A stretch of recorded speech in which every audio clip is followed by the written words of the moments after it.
Oxford University Life Society, I'd like to welcome you here. Thank you all for coming. Tonight's debate is entitled, Do We Need God to Be Good? The order of events for this evening is as follows. Each participant will be speaking for 15 minutes, and then we'll have a 5-minute rebuttal period each. Afterwards, we'll break for about 15 minutes for refreshments. No food or drinks are allowed to be brought into the hall, I'm afraid, by order of the management. Upon our return, the debaters will be fielding questions from the audience, and we hope to finish by about 10 o'clock. Before we start, as you can see, we're very packed in here tonight. I'd like to point out the fire exit. One here, and one over there, should have an accident from a bit.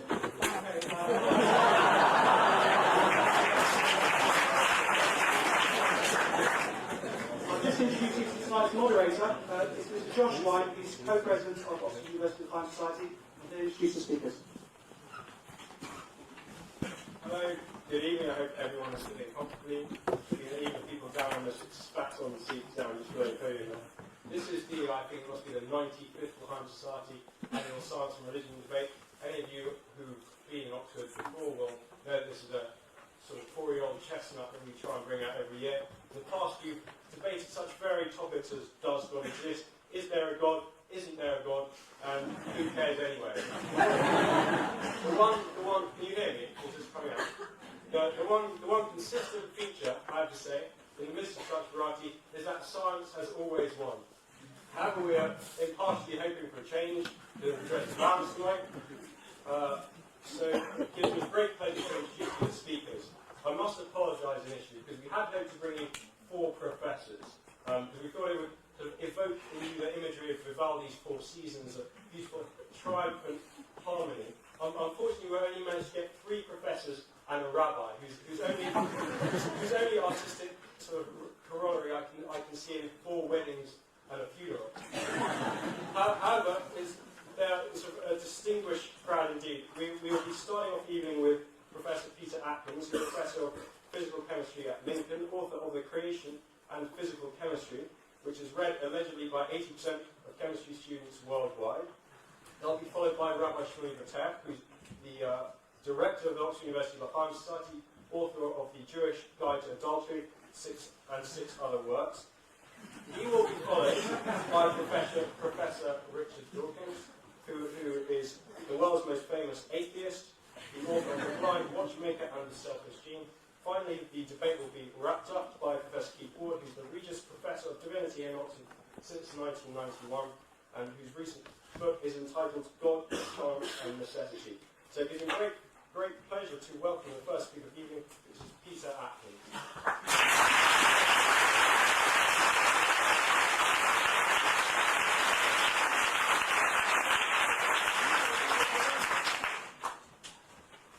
Very much. It's a pleasure to talk this through yet again. Let me say at the outset that I see little difference between the threat represented by prisons to deter people from crime and the threat represented by God to deter people from behaving badly. The principal difference is that whereas we acknowledge that prisons have been constructed by humans, many people will not accept that the same is true of God. I'm prepared to accept that human inclinations being what they are, it's useful to have something like a God to act as a threatening man. If you defy me and refuse to listen, I shall increase your calamities 7 times.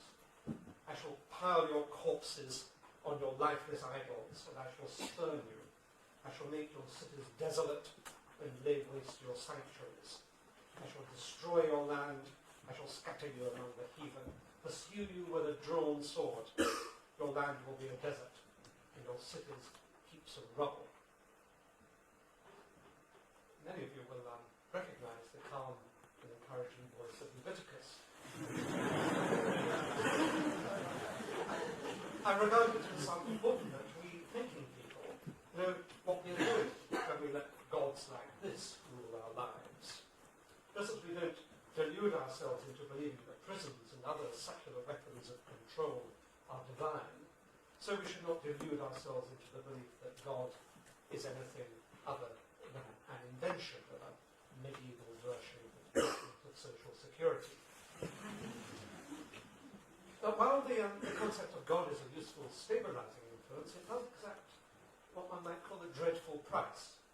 In particular, God effectively issues a license to subjugate the aspirations of people to the whims of irrational control.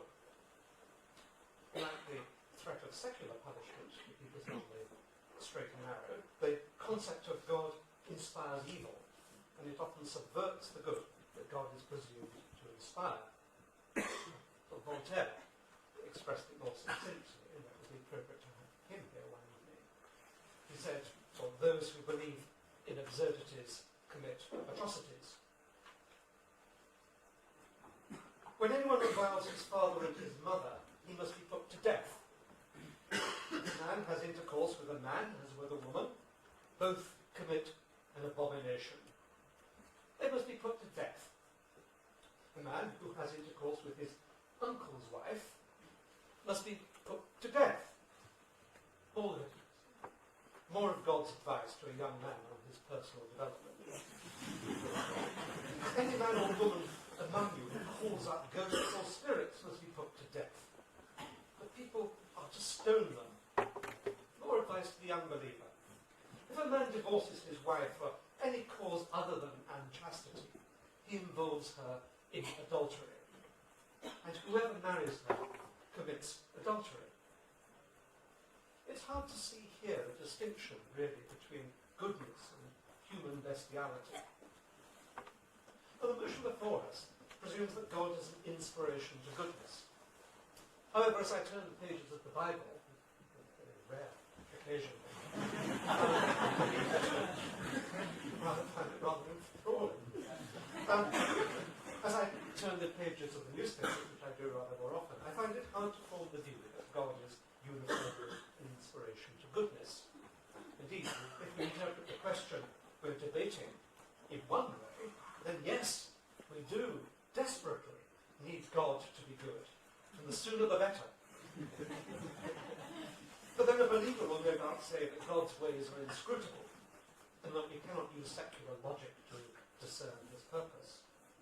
Thus believers find it possible to come to terms with the wars that have been waged to promote one or other flavour of God. The slaughter of the Crusades, the death and abject misery wrought by the Inquisition, the seemingly ceaseless evil of the struggles in the Middle East, the humiliation of the women of Kabul, and the hounding of infidel authors by self-appointed God-authorized murderers. It seems to me that the price exacted by belief in God as a weapon of control is too high to warrant continued propagation of that kind of belief. Cheap jibes, you might complain, but ask the victims if they thought the price was right.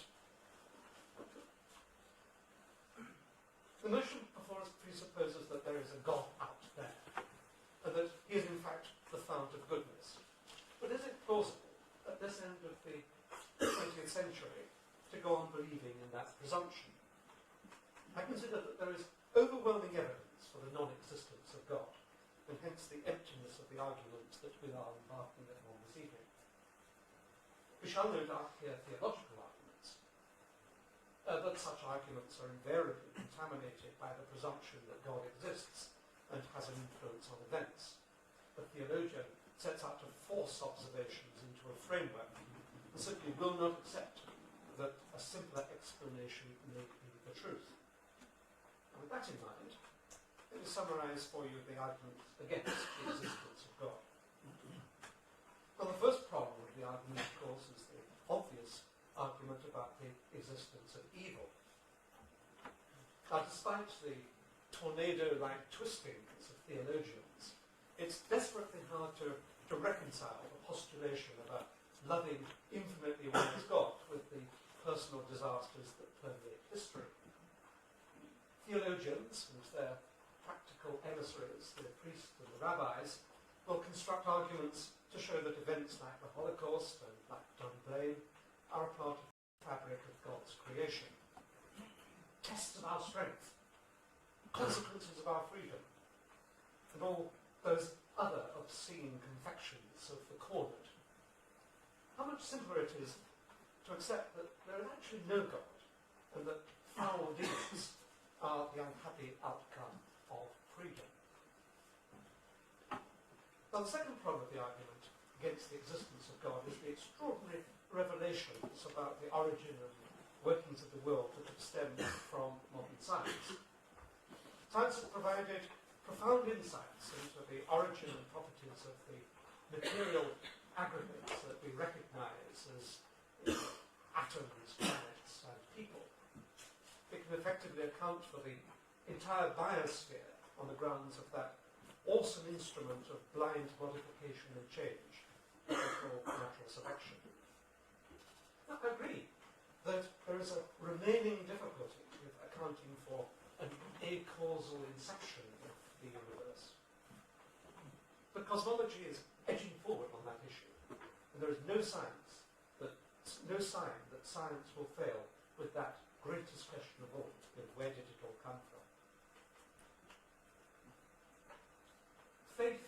Faith, I hear you cry. Yes, indeed, it is faith that complete elucidation will come through science. But there are no rational grounds to deny that.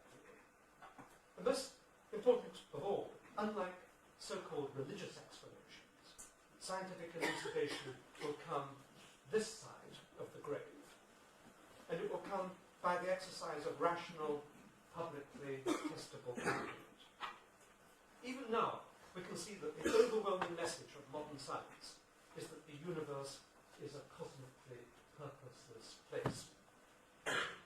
All physical events, including those physical events we classify as conscious thought, as love, and as belief in gods, can be accounted for without invoking either cosmic purpose or divine direction. That the existence and continuing modification of all living organisms can likewise be accommodated without appealing to any form of cosmic purpose. Theologians will wriggle and attempt to squirt cosmic purpose into the works like a divine lubricant. But that's what they're paid to do. They're brought up, they're trained to do that sort of thing. The concept of cosmic purpose is a human invention and wholly unnecessary for accounting for the workings of the world. It is what one might call the first resort of lazy minds who cannot face the arduous work of pursuing a scientific explanation of the world.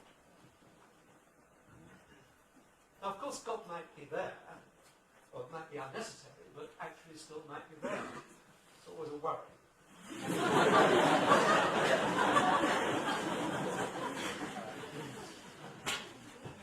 And after all, I think an infinitely wise God would probably choose to be infinitely lazy too.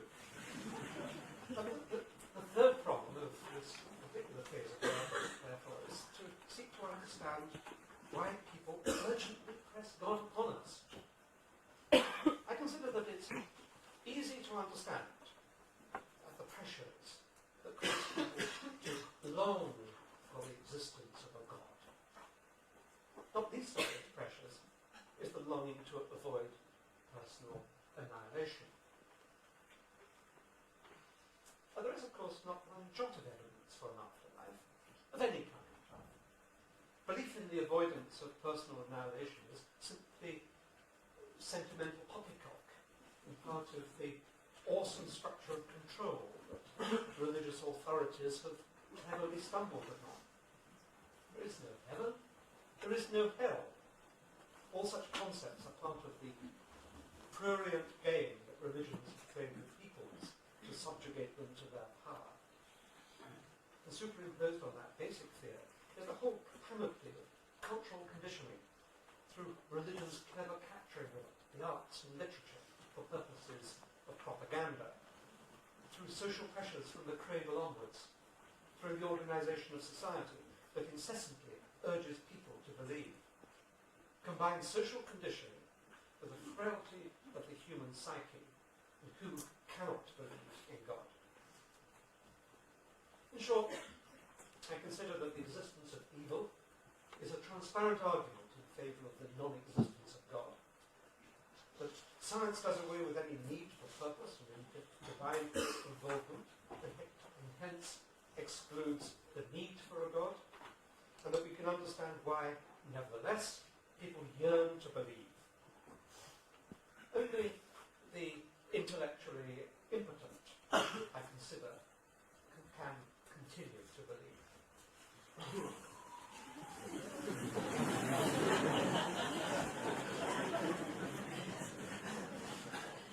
Right. God gone. What is the role of goodness? Well, quite frankly, what is goodness?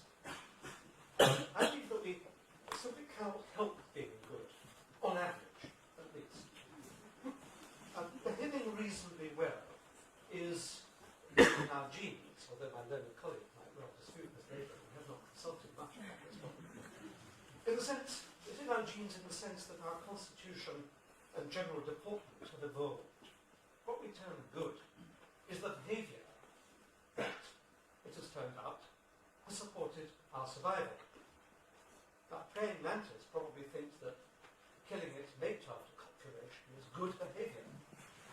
Our own genetic composition and greater intellectual awareness urges us to exercise, on the whole, rather more restraint. Now, it's rather hardly surprising that there are some criminals and some sinners, for good behaviour is only a kind of average, and we expect fluctuations around it. Indeed, the concept of goodness is an evolving quality, and it is the fluctuations in behaviour that enable societies to shift their need and develop new understandings of what is good. It used to be good to burn heretics.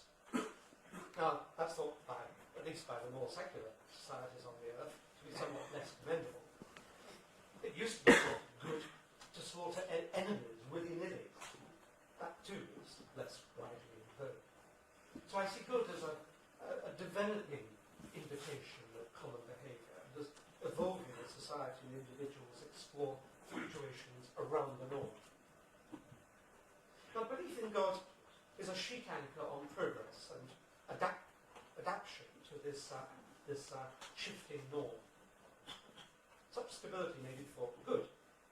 Surely it cannot be admired if it is based on superstition and lies.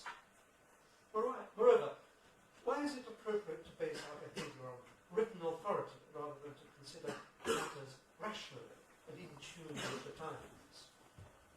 There we are, out on the ocean of this purposeless universe, subject to the storms of personal interaction, buffeted by blind misfortune, driven by the ambition of the trade winds, of personal fulfillment.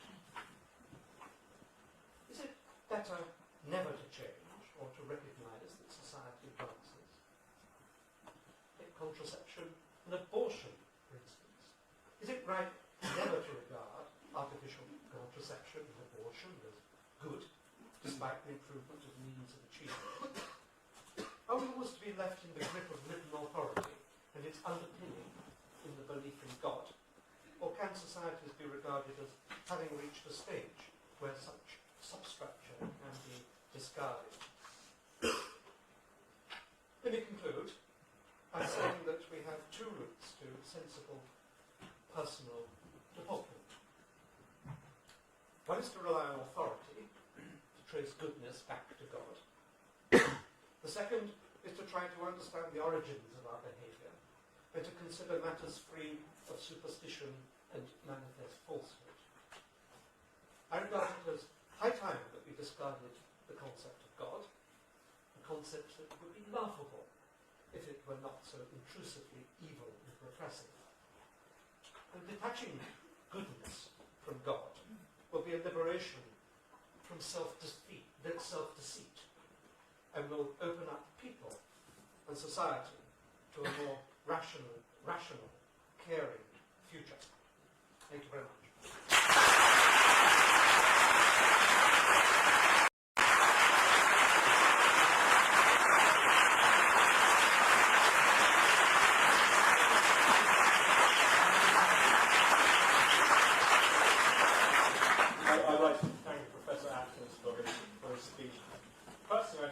description he brought from Leviticus, describing the bruised, battered sinner chased across several continents, rather aptly described our next speaker. So it gives me great pleasure to welcome Rabbi Shmuley.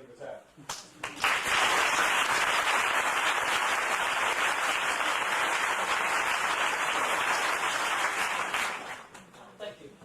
I don't know why you guys applauded after that last speech. I mean, I think it was too ambiguous for my taste. I still don't know what you feel about God, Professor Atkins.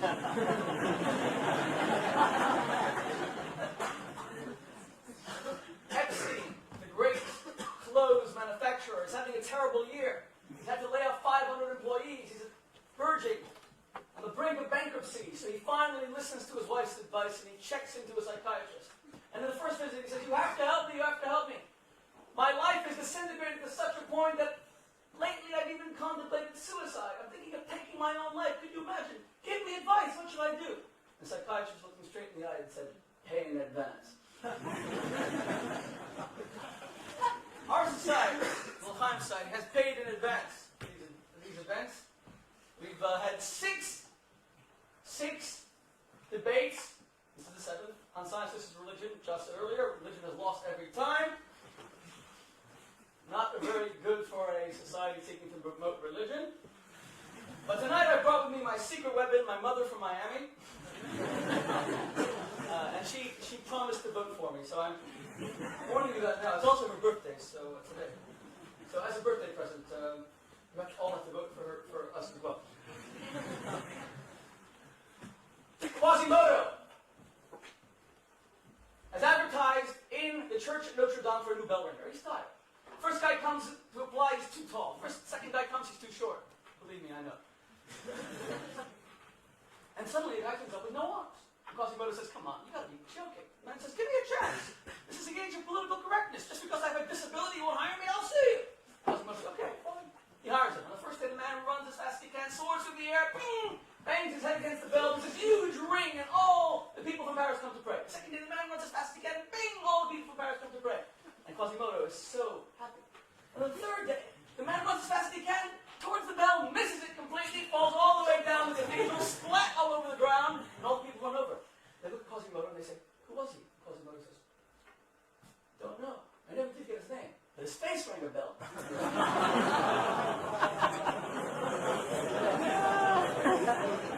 I'm getting it.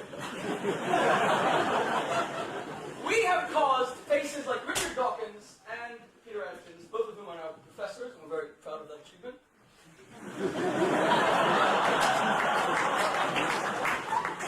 We've caused their faces to ring bells. As you heard Josh say, Richard Dawkins is now lionized as the world's greatest atheist. In fact, that's by Paul Johnson, his book, Quest for God, which I have in my briefcase.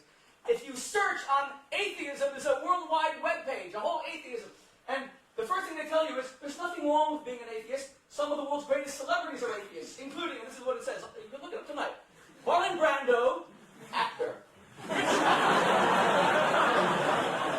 Richard Dawkins, author, biologist. Carrie Fisher, actor. Dr. Jack Kevorkian, Dr. Death. Salman Rushdie, who I said in the last debate, his latest book is called Booting the Big Fat Bastard.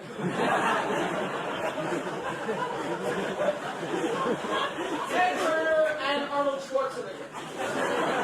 So we are clearly sitting here in the face of a great celebrity. I should also mention, though, this is something that was not scripted. I'm having it coming out, to be perfectly honest. Before this debate, Professor Peter Atkins did something, this is true, which was a great act of generosity, humility, and was a great inspiration to me. A private affair. So I'm not in any way saying, I want to make this clear, we're not saying tonight, and this is unscripted, that you cannot be a good person if you don't believe in God. Because Peter Atkins and Richard Dawkins, and I've known both for quite some time, and Professor Dawkins has done many favors for the L'chaim Society, as has Professor Atkins. We're not saying they're bad people. What we're saying is that in the same way footballers are nice people, but they don't get their ethics or their values from football, a totem pole worshiper can be a good person that he doesn't get his ethics or values from totem pole worshipping. A scientist, an atheist, an enemy of religion can be a good person, but where does he get his values from? Atheism? Doesn't atheism literally mean the lack of belief? Doesn't it posit a global nothingness, as Professor Atkins says, meaninglessness? Josh said I wrote the Jewish Guide to Adultery. When I wrote the book, my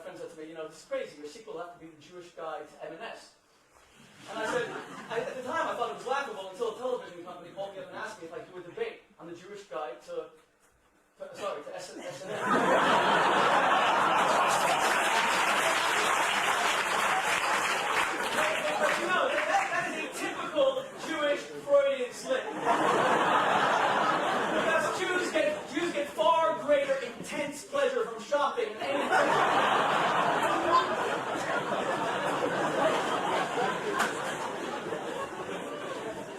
So, I was asked to debate a group of men, quote, who gathered together every Thursday, much like the ones who are now appealing in the Brussels High Court of Appeals. Was it Brussels or? They get together and, quote, this is what they wrote to me, so I did it. They hammer nails to each other's scrotums. They sandpaper their testicles. They hang saws and weights in their genitals. They light fireworks on their genitals. They drip hot wax at each other's organs. And, for posterity's sake, they video the result. Now, I was asked, what was my argument against this? I said, none. It's quite interesting, actually. But think for a moment. Their whole argument is the argument of consent. What two adults do in the privacy of their own bedroom is only their business. As Professor Atkins said, God can be very obtrusive. So why don't we, in that case, allow incest for two consensual adults? What is the scientific argument against incest? You'll say the offspring are going to have an arm growing out of their ear. Well, we'll have to just make a precondition that the woman has got to be sterilized, or she has to get a contraceptive. What is the argument against necrophilia? What if two lovers decide, look, it's my body, I want to leave this body to you, so you can use it at parties. Take it to the local pub. Take it to Debbie's bondage den. And everyone will have fun with it. Or what about cannibalism? What if people's sexual taste is to literally eat each other? I'm not trying to be funny here, but... Or what about adultery? What about...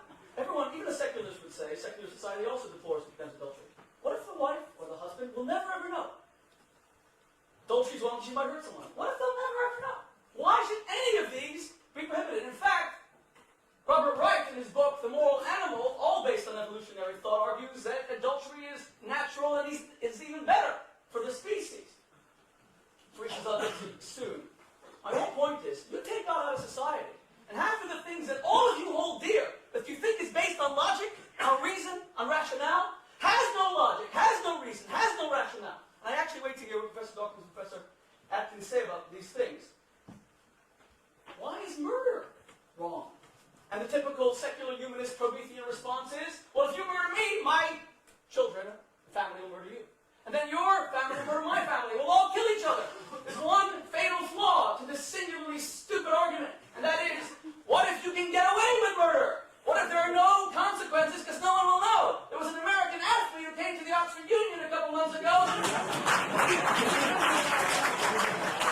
who with $10 million did get away with murder. I'm just jealous of Lachaim so I didn't get him. The whole argument falls to pieces. Why shouldn't we murder if you can get away with it? What is the logic? What is the rationale? In fact, Gidon Hausner, who was the Attorney General of the State of Israel, who prosecuted Adolf Hitler in 1961, was asked 3 years later in an interview, what did you find the most horrible, the most frightening thing about coming face to face with a mass murder of 6 million innocent victims? And his response, the feature of Eichmann's I found the most reprehensible and frightening was that Eichmann was a completely rational and sane man. It's completely rational and sane because you can rationalize murder. Because people always whitewash and rationalize their crimes. What about a case the way Dostoevsky described, The Kind of Punishment, about a woman who is a loan shark who kicks out people out of their houses into the freezing cold, and a boy watches his sister sold into slavery because she can't pay her rent, and then he asks the woman to relent, but she won't, and he murders her. Isn't that Dostoevsky posits the perfect moral dilemma? Why is that wrong? Isn't it heroic? Doesn't this woman deserve to die? In fact, Lucy Davidovich points out in her book, The War Against the Jews, that, if I just find this, Hans Grubner was in charge of operating crematory sea at the Dachau concentration camp. He was singularly responsible for the murder of 45,000 people. Why not more? You see, he killed himself in the middle of the war. Lest you think he did so because of qualms of conscience, you should understand. He killed himself because he came home one day and discovered that his poodle had been run over by a car. When he discovered that the motorist didn't even stop, but had run it over intentionally, he left a note after taking his life saying he could no longer live in a world of such cruelty.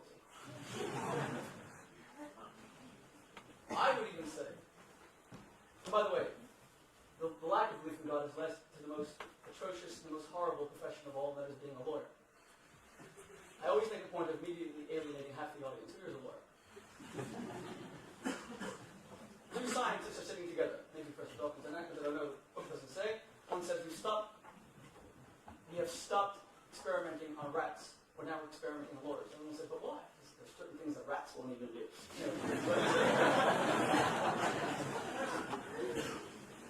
We all rationalize things that we want to get away with. What's the difference, by the way, between a catfish and a lawyer? You heard this one? One is a scum-sucking bottom dweller, the other is a fish. Anyway, so now moving to my arguments. Ladies and gentlemen, if I were to ask you who is easily the most famous man, infamous man of the 20th century, you'd have to agree it was Adolf Hitler. But why? Because of his evil? Adolf Hitler taunts us and haunts us.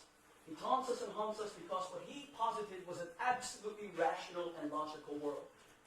Doesn't it make sense to euthanize people who are of an intellectual level of 2 years old, who will always just be a burden on the state? Give me one rational argument why someone who will always just consume unavailable resources should be allowed to live. Hitler made sense.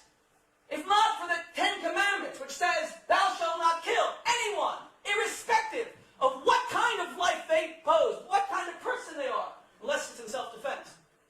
Unless we have that law, who's going to protect these people? Listen to these quotes. The more civilized Caucasian races have beaten the Turkish hollow in the struggle for existence. Looking at the world at no very distant state, when an endless number of the lower races will have been eliminated by the higher civilized races throughout the world. That's one quote. Now listen to the second one and tell me if you see any similarities. In the lesser creatures, in nature there's no pity for lesser creatures when they are destroyed so that the fittest may survive. Going against nature brings ruin to man. It is only Jewish impudence to demand that we overcome nature. Same author. The first was Charles Darwin. The second was Adolf Hitler. And they're making the same argument. In fact, it was Sir Arthur Keith, one of this country's leading evolutionists, who wrote in 1947, to see evolutionary measures and tribal morality being applied to the affairs of a great modern nation, we must turn to Germany of 1942. We see Hitler devoutly convinced that evolution produced the only real basis for a national policy. The means he adopted to secure the destiny of his race and people were organized slaughter. The German Führer, as I have consistently maintained, is an evolutionist. He has consciously sought to make the practice of Germany conform to the theory of evolution. In 1935, a committee of psychologists representing 30 nations issued a manifesto that stated that war was the necessary outcome of Darwin's theory. Why do you think that Thomas Huxley, the great forerunner of this debate against which Bishop Wilberforce, about 130 years ago, himself wrote, quote, no rational man, cognizant of the facts, believes that the average Negro is the equal, still less the superior, of the white man. Contrast that with what it says in the Bible, that man was created in the image of God, yellow man, black man, green man, bearded man. There's no such thing as race theory in religion. Every man is created in the image of God, therefore each is under the protection of a personal creator. Each one is listened to when they cry by a compassionate creator. What about what Professor Atkins pointed out? The terrible atrocities have always been committed in the name of religion, guilty as charged. Religion has burned people in the name of God, crusaded against people in the name of God, inquisitioned people in the name of God, and I should know because I'm part of the people that suffered most at the hands of most of those atrocities. And yet I don't hold religion culpable. You see, there's 10 commandments, and they subdivide perfectly into 5 all about the existence of God, and 5 about moral, ethical, decent behavior. Religion is dangerous, absolutely dangerous, when it says that all God wants us to do is believe in Him.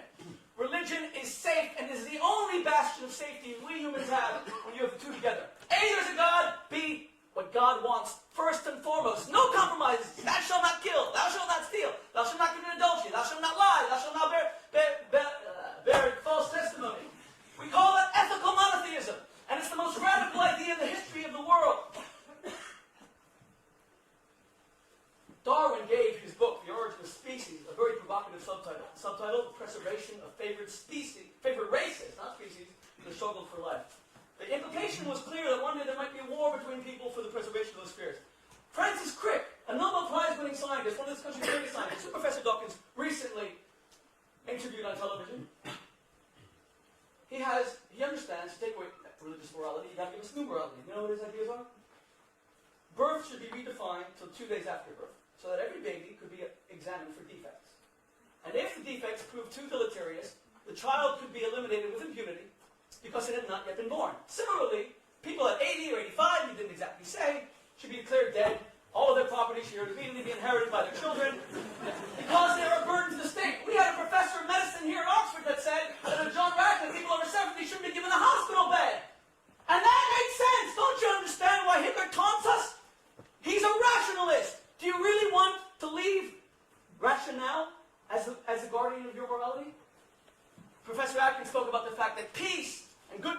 are evolving. You know why peace and goodness are evolving? Because in an age where you couldn't be a Roman emperor unless you were a conqueror like Caesar, there stood prophets like Isaiah and Jeremiah who made irrational, super-rational arguments in marketplaces that said peace should be what we should strive for. Did it make sense in an age where every military leader was crowned king? Did it make sense to say you should be forgiven and you should never take revenge? These aren't rational arguments. They're irrational arguments. Protect your own. What's even the argument for charity? Mrs. Lawrence, Frances Lawrence, in her manifesto about morality, said, education, education, education. She made one word about religion. I thank her for a great effort, but it's missing the key word. Why just one little sentence about religion? 35% of all the Nazi doctors who injected twins in their eyes to see the effect on the other, they did the most horrific experiments on Jewish inmates in Auschwitz and Birkenau and Gross-Rosen and Bergen-Belsen. These guys, 35% of them were PhDs. Education isn't what it's about, it's values. Robert Wright, I'm finishing. Philosopher Robert Nisbet points out that war cures the greatest human malady of all, boredom. War makes sense. If you speak to people who served in World War II, unless they've suffered a terrible injury, they'll tell you it was some of the best years of their life. It was exciting. And we have to posit a different alternative to cure people's boredom, because war also makes sense in that respect. Finally, if we speak about the atrocities in the name of religion, let's talk about the atrocities in the name of totalitarian, secular, atheist regimes. Hitler, Pol Pot, Mao, Stalin have killed more people in this century than religion could ever even imagine, could ever hope to kill. All in the name of things that made sense. It made sense to kill 17 million Ukrainians by Stalin in order that Russia should finally be industrialized. It made sense for Mao to kill 47 million innocent victims for the Cultural Revolution. It made sense for Pol Pot to wipe out 1/3 of the Cambodian population in order for them to be re-educated, as it were. God is the only rock, the only bastion of our morality. And even if you are a good person, and I freely admit, I've known the two very esteemed scientists to my left for a number of years, and they are, with all my heart, they are great men. Men that I respect, men that have served as an inspiration to me. Even Professor Atkinson today was one of the nicest gestures I've ever seen, to be honest, in the years I've been in this university. But they get their ethics from religion. Unless they can somehow tell us tonight how all the things that I raised today make sense.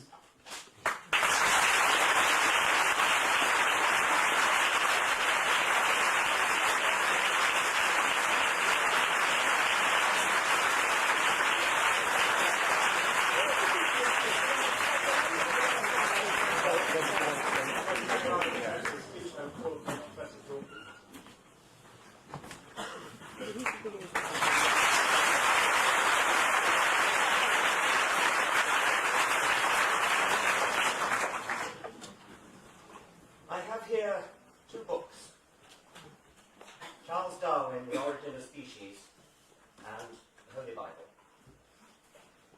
Now, some people might claim that The Origin of Species is my holy book. It's not. It's the truth, but it's not the way. The Bible is neither the truth nor, I would hope, the way. We're not talking about the truth tonight. We're talking about morals and ethics. I have been studying the Bible a little bit in preparation for this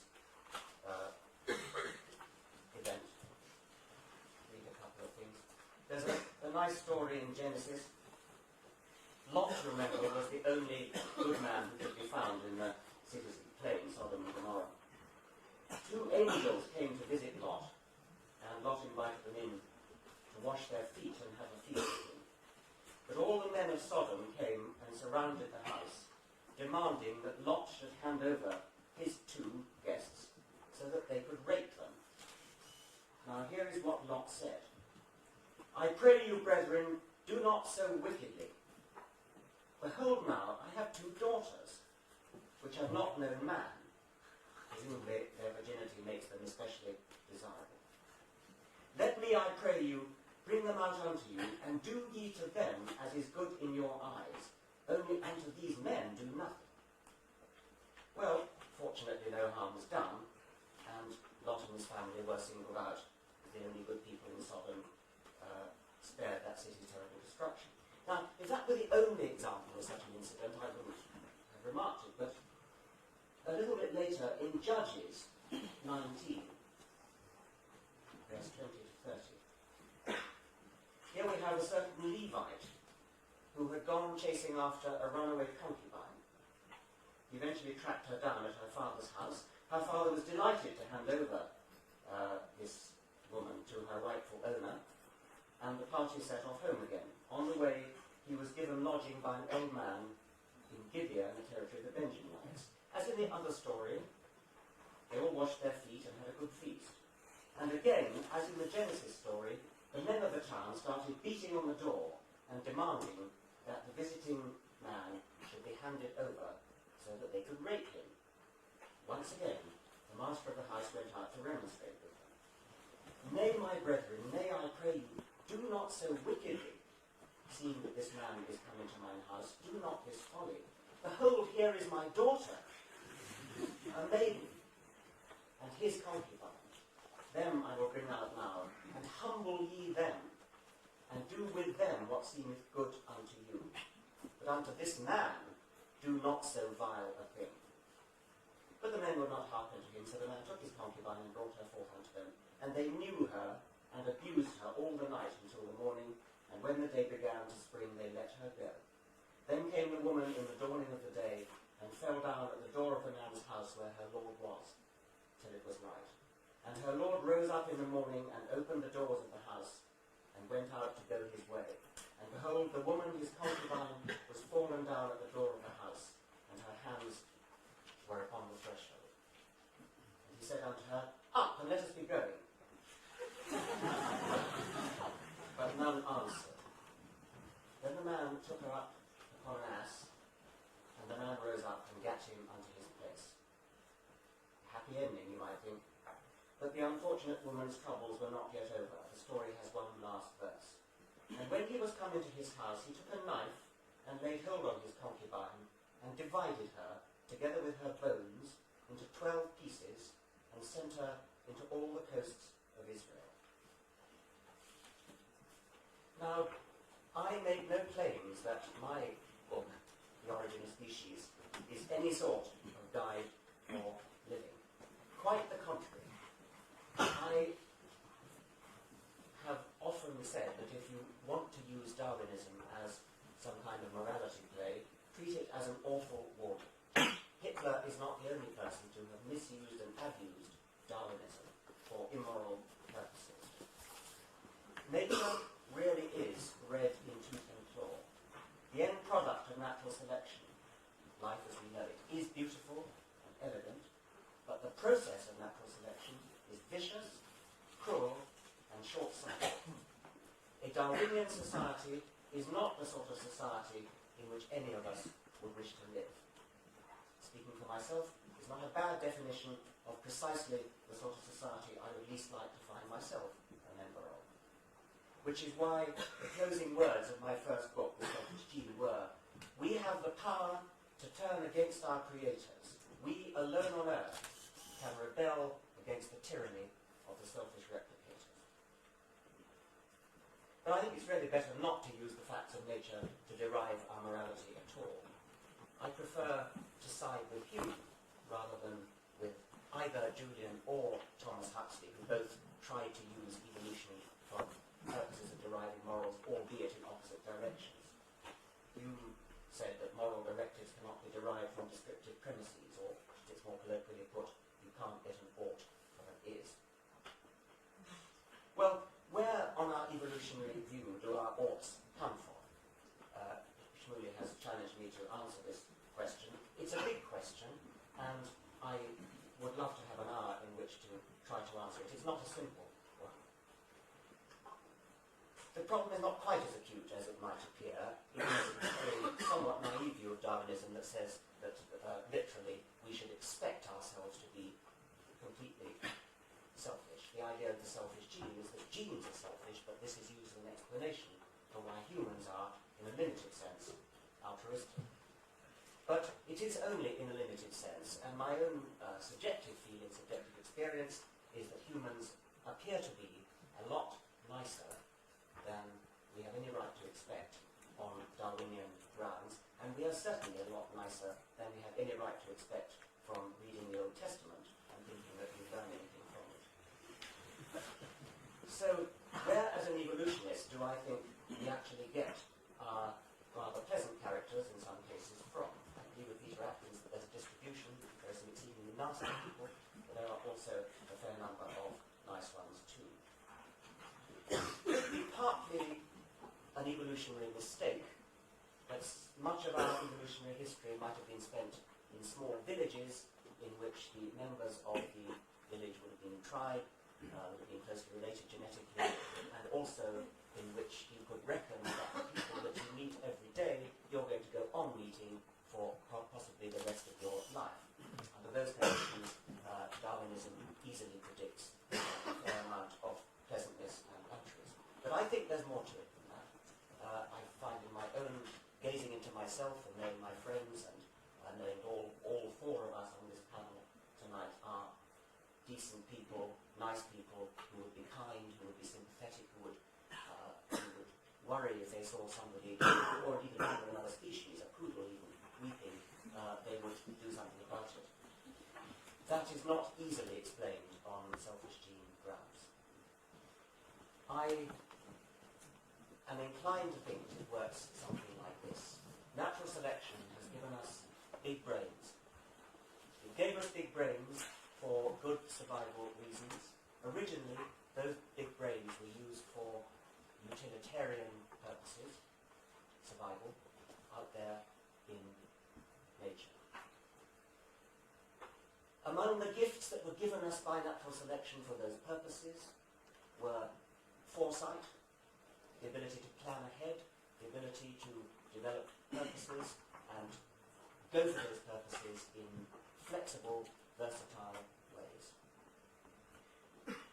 Never before in the entire history of life has it been possible for action to be taken for the good of the future of an individual or a species. Always hitherto, action has been taken for the good, for the short-term, selfish benefit of the individual. The human brain makes it possible for us to do that. We are capable, we are empowered by our big brains to sit down together to discuss the kind of society we wish to live in. If I sit down with anybody to discuss the kind of society I wish to live in, one of the first things I would do would be to say, take these two books and throw them both into the waste paper basket. As far as morality is concerned, take this one out again as far as telling you about the truth of life, how it got here, and how we all got here. Now, when I say that we can rebel and should rebel against the tyranny of selfish replicators, some people have trouble with this because they feel I've somehow betrayed my own principles by on the one hand saying that we're survival machines programmed to propagate our selfish genes, and on the other hand saying we can rebel against them with impunity. How, they say, can you pick and choose in this way? Well, it's easy. You pick and choose in exactly the way religious people pick and choose. In this week's Independent on Sunday, Monsignor Kieran Connery, head of the Roman Catholic Media Office, in a pamphlet called The Common Good, said, Catholic social teaching is rooted deeply in the Old Testament, when God said, I don't want sacrifices, I want justice for the poor. Well, I looked it up. It's true that you can find God saying that. He says it in Proverbs chapter 21, verse 3. But of course, there are numerous other places where you can document God's insatiable appetite for sacrifice, preferably bloody sacrifice, as poor Cain discovered when his offering of vegetables was scorned by comparison with Abel's sheep. Or as poor Isaac very nearly discovered from his celebrated narrow escape. Pretty decent of God, you might say, to intervene at the last minute and explain to Abraham that it was only a tease. But if I'd been Isaac, I don't think I would ever have recovered. Pretty severe child abuse. And God didn't always intervene on such occasions. in Judges chapter 11, Jephthah made a vow to God that if God could guarantee Jephthah's victory over the children of Ammon, Jephthah would without fail sacrifice as a burnt offering whatsoever cometh forth of the doors of my house to meet me when I return. As luck would have it, this turned out to be Jephthah's own daughter, his only child. Understandably enough, he rent his clothes. There was nothing he could do about it, and his daughter very decently agreed that she should be sacrificed. She asked only that she should be allowed to go into the mountains for 2 months to bewail her virginity. At the end of this period of 2 months, Jephthah slaughtered his own daughter and turned her into a burnt offering. God apparently was not moved to intervene on this occasion. Now, of course, this sort of thing is ridiculous, naive, unfair. It's the one thing a historian must never do, to judge one era by the standards of a later era. Of course, that's right. Equally, you could find another whole set of texts to demonstrate how good God is. But you cannot have it both ways. If you are entitled to pick and choose the nice bits of the Bible and sweep the nasty bits under the carpet, fine, that's marvellous. But don't come back at non-religious people and say that without religion there's no deciding what is moral. You pick and choose among your biblical texts. What criteria are you using?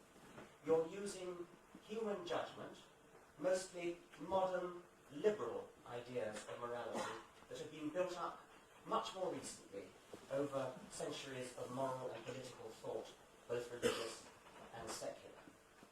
Nowadays we agree that slavery is wrong. Stoning women for adultery is wrong. Cutting off a woman's hand because she intervenes on her husband's side by grabbing his opponent's testicles in a fight is wrong. Punishing individuals for the crimes of their fathers is wrong. You may remember that when David fancied Bathsheba and committed adultery with her, he had Uriah her husband put into the thick of the battle to get him out of the way, get him killed. God was understandably angry, but he didn't punish David. Instead, he killed David's child.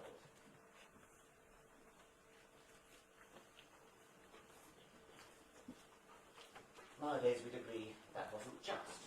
Nowadays, we'd agree that if a man rapes a woman, he should not simply pay compensation to her father, and she should certainly not be forced to marry him. Nowadays, we'd agree that Joshua's unprovoked attack on the city of Jericho, whose citizens had given no offence and were simply getting on with their everyday lives, would not be considered moral. Indeed, the instructions God gave for the invasion of the Promised Land and the extermination of the people who were already there would nowadays be called ethnic cleansing, even down to the detailed instruction to kill all the males and keep the females for yourselves. But the criteria by which we today decide that these things are not moral, today we decide that these are the bits of the Bible we're not going to read out in our churches, in our Sunday schools. The criteria by which we have moved on are not biblical. I don't even think they're religious in inspiration. They're modern, liberal, humanist criteria. Now there are still differences between religious and non-religious approaches to morality. Religious people often take an absolutist view, for example. In the case of abortion, to some religious people, it's a very special issue because the fetus is human.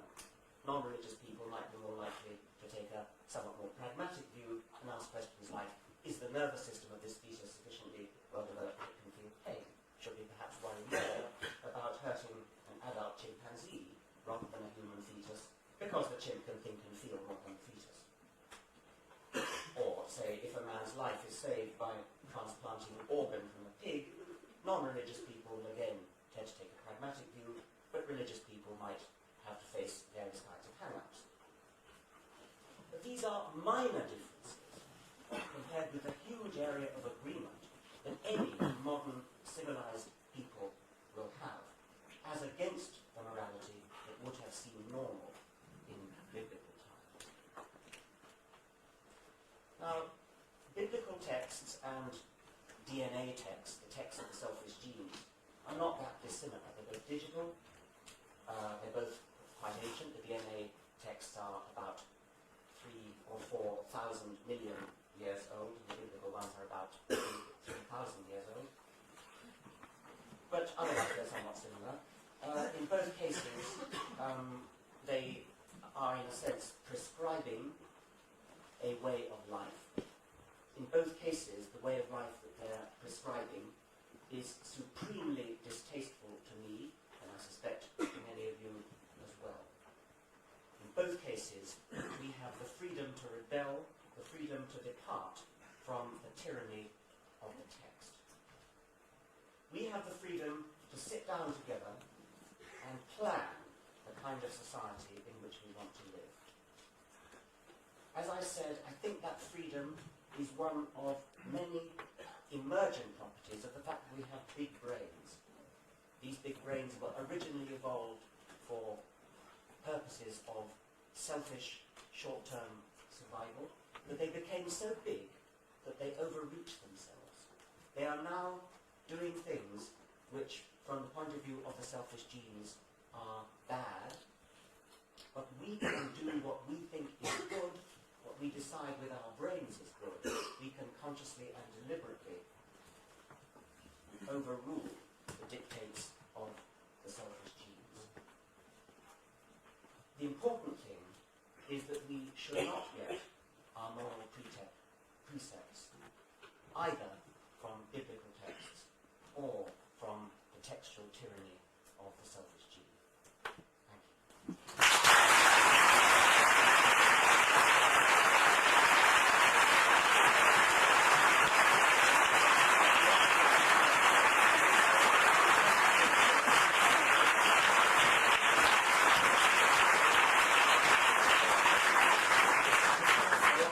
Professor Dawkins for a speech. I call upon Professor Keith Ward to continue cases for the Commission side.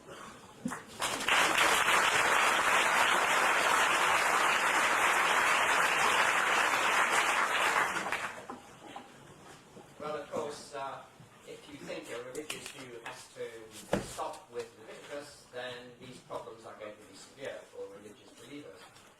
But what a religious person would probably say is what you have to do is compare these texts with others which were written at the same time, and with moral views which were current in societies at that time, and they won't turn out to be quite so unusual and shocking. So things have moved on, and of course that is an important point. Religion has to be thought about, reflected on, and changed. It can't remain always the same, and it hasn't at all remained always the same. So it doesn't seem to me a good place to start in discussing morality and religion to take an obsolete and outdated view of very primitive religious beliefs. What you want to do is to say what's happened in the history since then. For example, the 8th century prophets, BC that is, who reformed the moral beliefs that were referred to and insisted upon personal responsibility above all and killing children. There were very definite changes in the morality. Is this change, perhaps Professor Dawkins suggested, due to criteria which are liberal and humanist? Well, he thinks they are, and I agree, they are. The criteria that we now use to think about what it is right to do are liberal and humanist. Indeed. Liberalism and humanism are about human freedom, human dignity, and human value. They're about human flourishing, the flourishing of human life. And I broaden this out and say the flourishing of all sentient life. But is that a non-religious criterion? Has it resulted from violent attacks on religion? Not at all. The Enlightenment, which I celebrate, is the child of religious reform. I would only be sad about the fact that the Enlightenment went too far, sometimes in rejecting any sort of God, as well as rejecting the primitive and unacceptable idea of God. So the question, it seems to me, is what sort of idea of God are you going to have, rather than saying, oh, well, God has to be the most primitive thing you can think of, and we don't want to have that.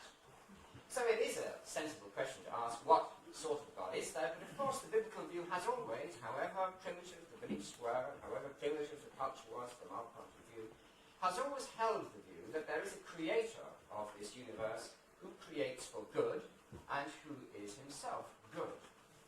The process of religious reflection has consisted in thinking out progressively and in changing ways what this goodness consists in. It's been a series of progressive disclosures of the nature of God. It hasn't been a giving up of God, it's been an exploration of what it is that God has to be like if God is a good creator of a good universe. Now this is going to turn out to be very relevant, in fact, to the question of morality, but not in the way that has been suggested so far. It's been suggested perhaps so far that if God is relevant to morality or if religion is relevant, all you do is open a book, the Bible, read a sentence and say, now I know what to do, I don't have to think about that, I just accept it. Well, that's nonsense. I don't know anybody who's ever conducted their lives in that way. Pick and choose, yes. But how do you pick and choose? The criteria are internal to the text. But not just confined to the text, they're internal to the communities which have used, reflected upon the text. And of course the reason why synagogues and churches don't now say that God really does want you to give your daughter to the first people who knock on the door is that there have been centuries of reflection on this which say that there are different views which are slightly more advanced. And we don't think that that's the sort of thing that God really does require. The question is, where do these criteria come from, and more importantly, why are they important? Let me take my stand as a religious believer quite clearly on a humanist view that what matters is the welfare of humans, although I actually take that more broadly, as I've hinted, the welfare of persons and of sentient beings. But it's about welfare, about the well-being. But that view is not anti-religious. That is capable of being, and I believe it is, and all the religious people I know, or at least the ones I speak to, or who speak to me, a view which says that's what religion is about. It's about how human flourishing can be accomplished, and it's a view which undergirds and underpins a belief in human flourishing. Now, we've heard that, of course, the oppression of human beings and their disparagement and their use as objects and instruments is not confined to the religious. It is found in the irreligious. It's found in any human being who simply is evil. Religion is not a defense against evil in that you can't be a religious person who is evil. You certainly can. In fact, if the churches are meant to be places where sinners go, you are going to find quite a few evil people hanging around, and you're going to think, well, I'm glad they're here because this is the place where we ought to be, but I hope they might be changed a bit by all this.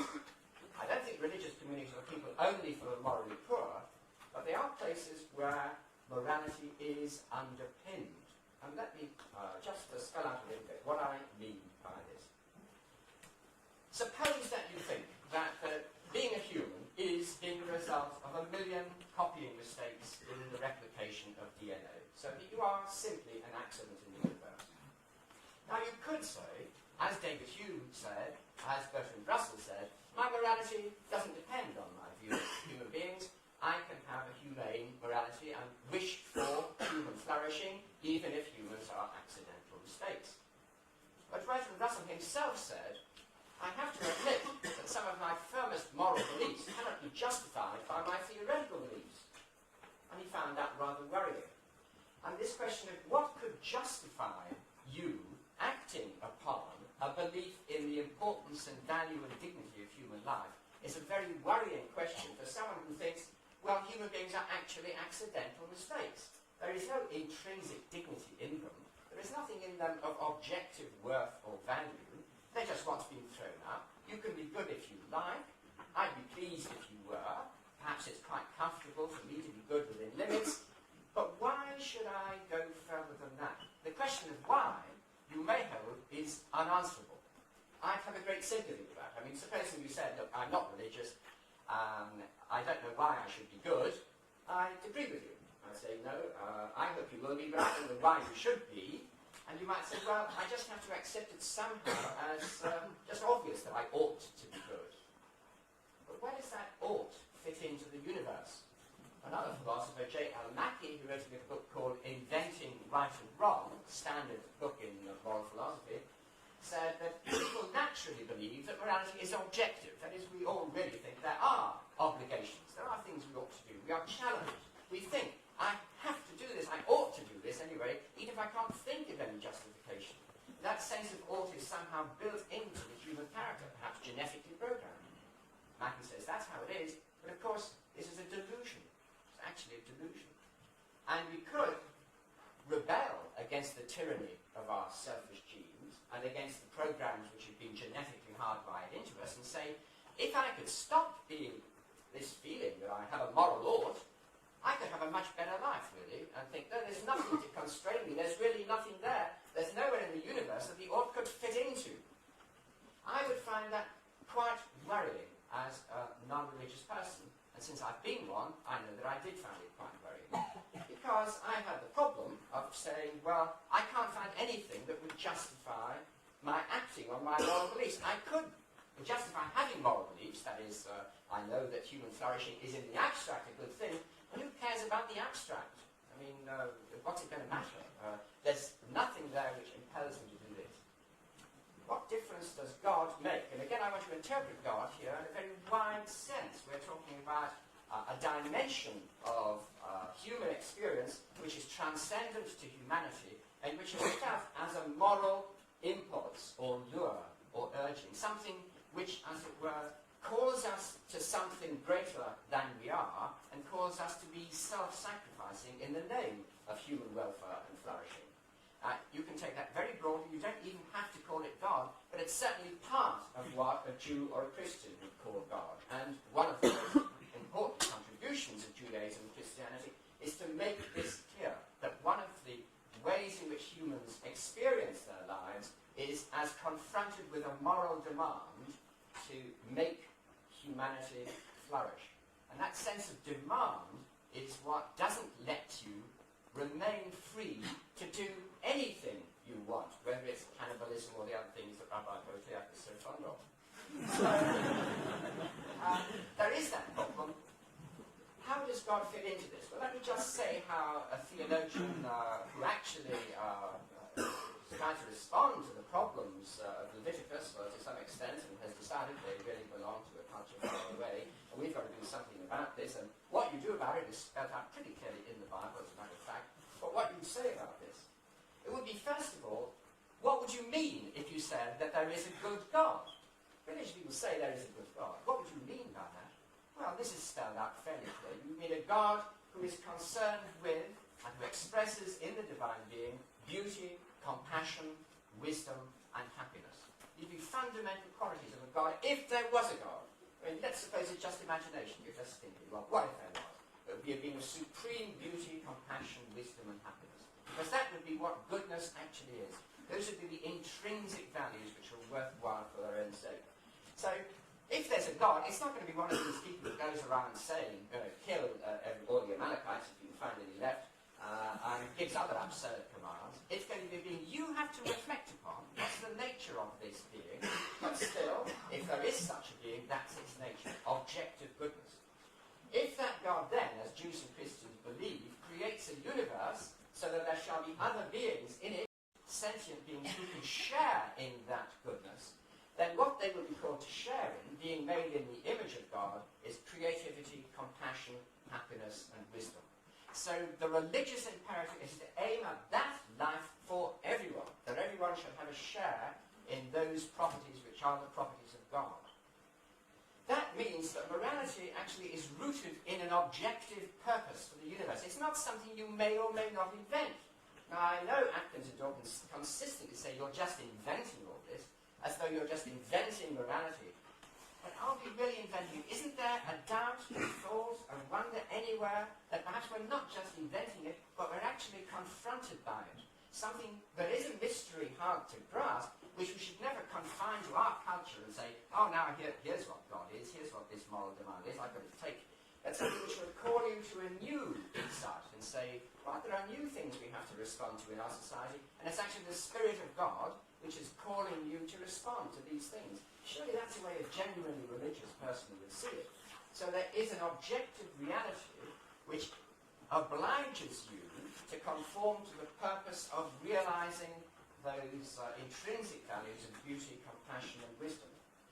The importance of that, of course, is that morality is not optional. It's not an option. You have to reflect on it to see what it is, but it's not something you can say, I can just ignore this. It is true to what you are created to be. The word virtue means acting in a way that is excellent and in accordance with the nature of what you truly are.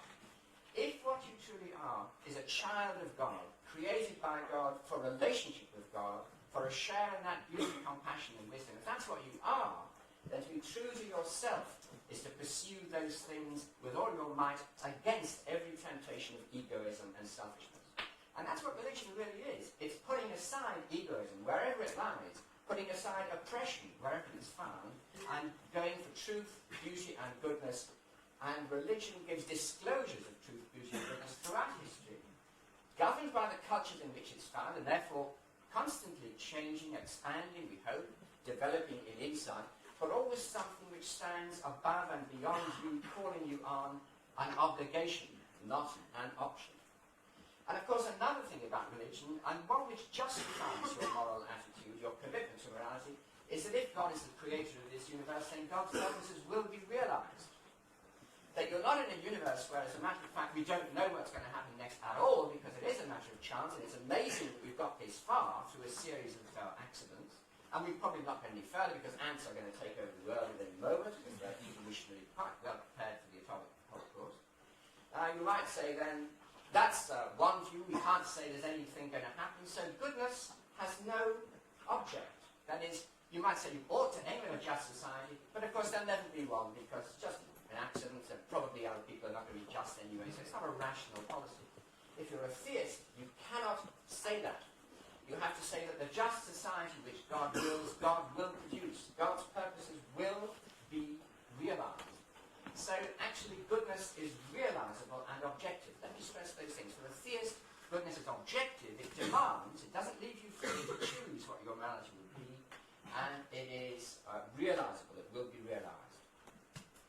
Moreover, and one very other important thing for a believer in God, is that your response to these demands will not be the response of a cringing, infantile idiot who doesn't use your mind. It will be a response of someone who is called into a relationship of love to a God of loving kindness, chesed. And that relationship with God is the most fulfilling relationship there could be.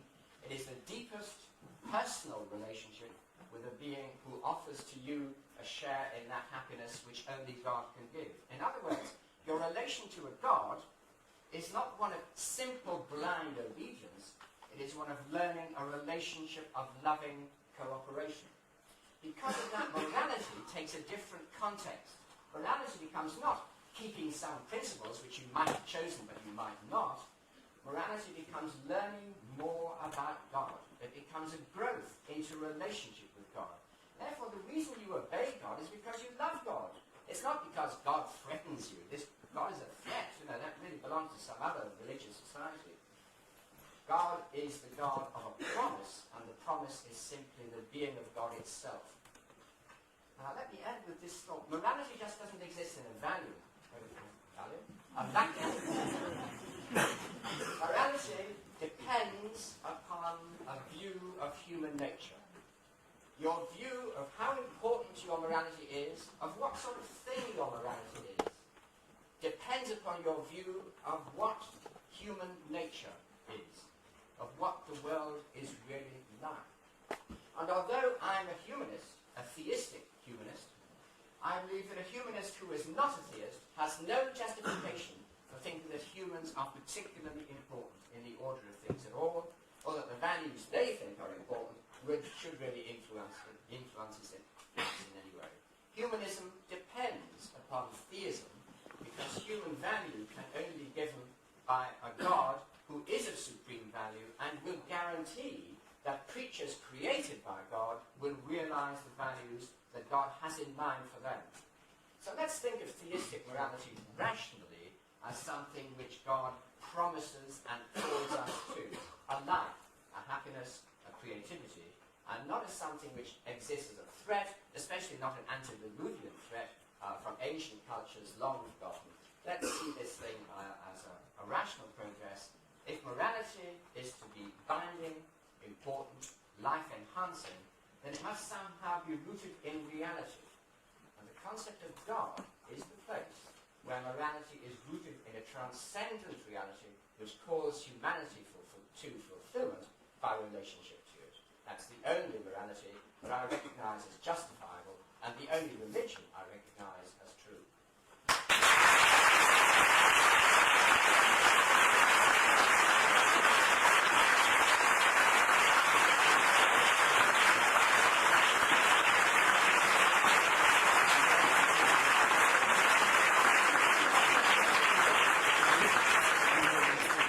I'd like to thank Professor Ward for his speech. There'll now be a period of rebuttal. Each of the speakers is offered 5 minutes to rebut. So I'd like to put first on Professor Atkins.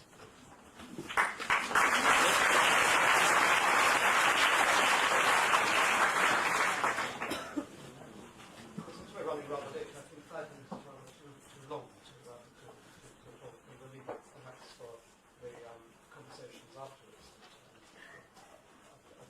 I would just say a couple of things.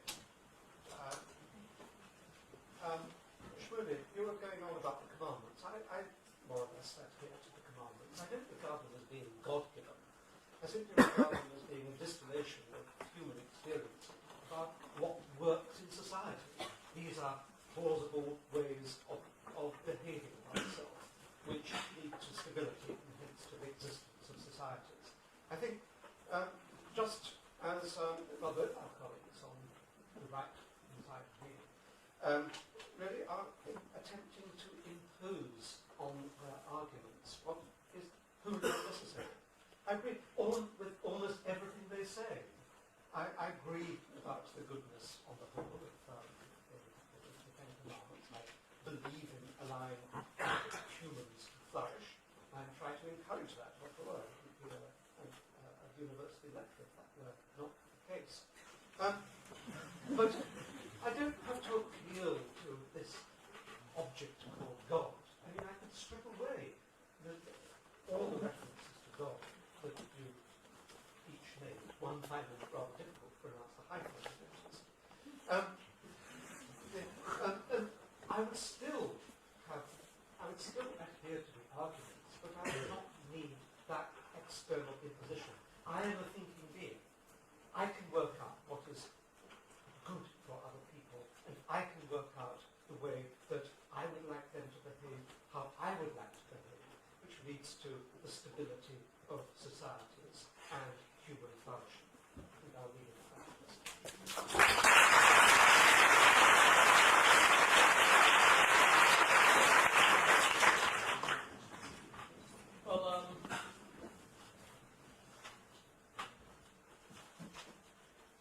Doctor calls up his patient and says, good news and bad news. Sit down. Man sits down and says, bad news and worse news. Man sits down and says, the bad news is, you got this blood test back, you're going to die in 24 hours. Man said, what could possibly be worse than that? Well, I've been trying to call you since yesterday. the bad news would be tonight if you lost. I think if you lost, no big deal. The worst news would be if God were lost from society. You see, everything that Professor Atkins just said presupposes that we're already in a moral society. What he's saying is, now we're in a moral society already, so as long as we're good to each other and live by laws that we all respect. What about if Hitler would have won the war? That's the question. It's the immutability of the laws of do not murder which make religion so important. There are things in life that each and every one of us believes should never ever change. For example, can any of you think of a single example where it is justifiable for a man to beat his wife? She cheated on him, she stole his money, she invested his money and lost it. Does he have a right to beat her? In any circumstance. We would speak about the immutability of certain laws. Now, where does that immutability come from? Does it come from the mind? For every argument, there's a counter-argument. That's what's so scary about leaving morality to the mind. That's why people like Hitler were able to rationalize murder. We're not speaking, Professor Atkins is speaking in a Christian democracy like England, where the Judeo-Christian ethics already permeated society. What rational basis do we have for the equality of all men? Is anyone here the equal of Albert Einstein in intelligence? You in the front row? Anyone here the equivalent of Arnold Schwarzenegger, I don't know, in physical prowess? Anyone as fast as Carl Lewis? Why should we think that people are equal? Is anyone here as rich as Bill Gates? I pray to God every day I would be, but has not materialized. Why should we think people are equal? Based on what? Where is the proof? People are blatantly unequal. People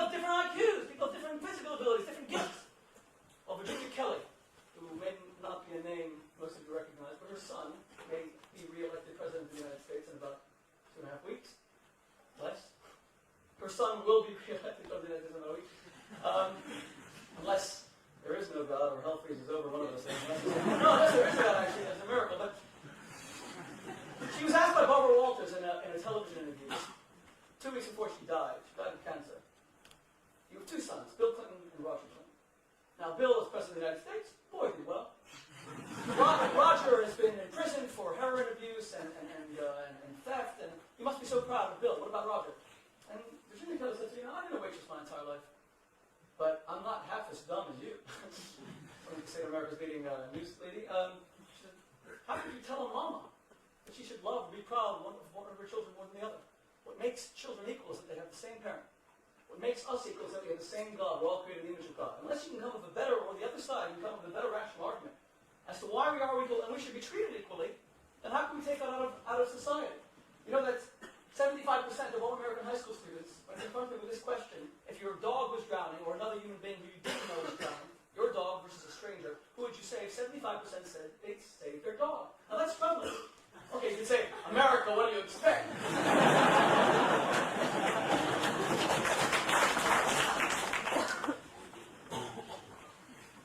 AIDS sufferers. Why don't we cordon off AIDS sufferers? In Cuba, if you have AIDS, you're cordoned off in this little colony. That makes sense. Why should we let people who might infect the rest of the world with all might die, it's an incurable disease? And the answer? We'll take that risk, but we will never treat another human being as being inferior to another. That's worse. That's called injustice. There are immutable laws, which we can't. When Professor Dawkins says we're picking and choosing, look, I can sit here and list all the atrocities committed in the name of science, or atheism, I should say, not in the name of science, use of science. And two professors on the left can quote all the things from the Bible, and we can be picking and choosing. Agreed. But the Ten Commandments is the only example of the Bible where God speaks to the whole nation of Israel for all humanity. Just 10 simple laws. You might ask, what was the great thing that God said? Don't steal, don't murder?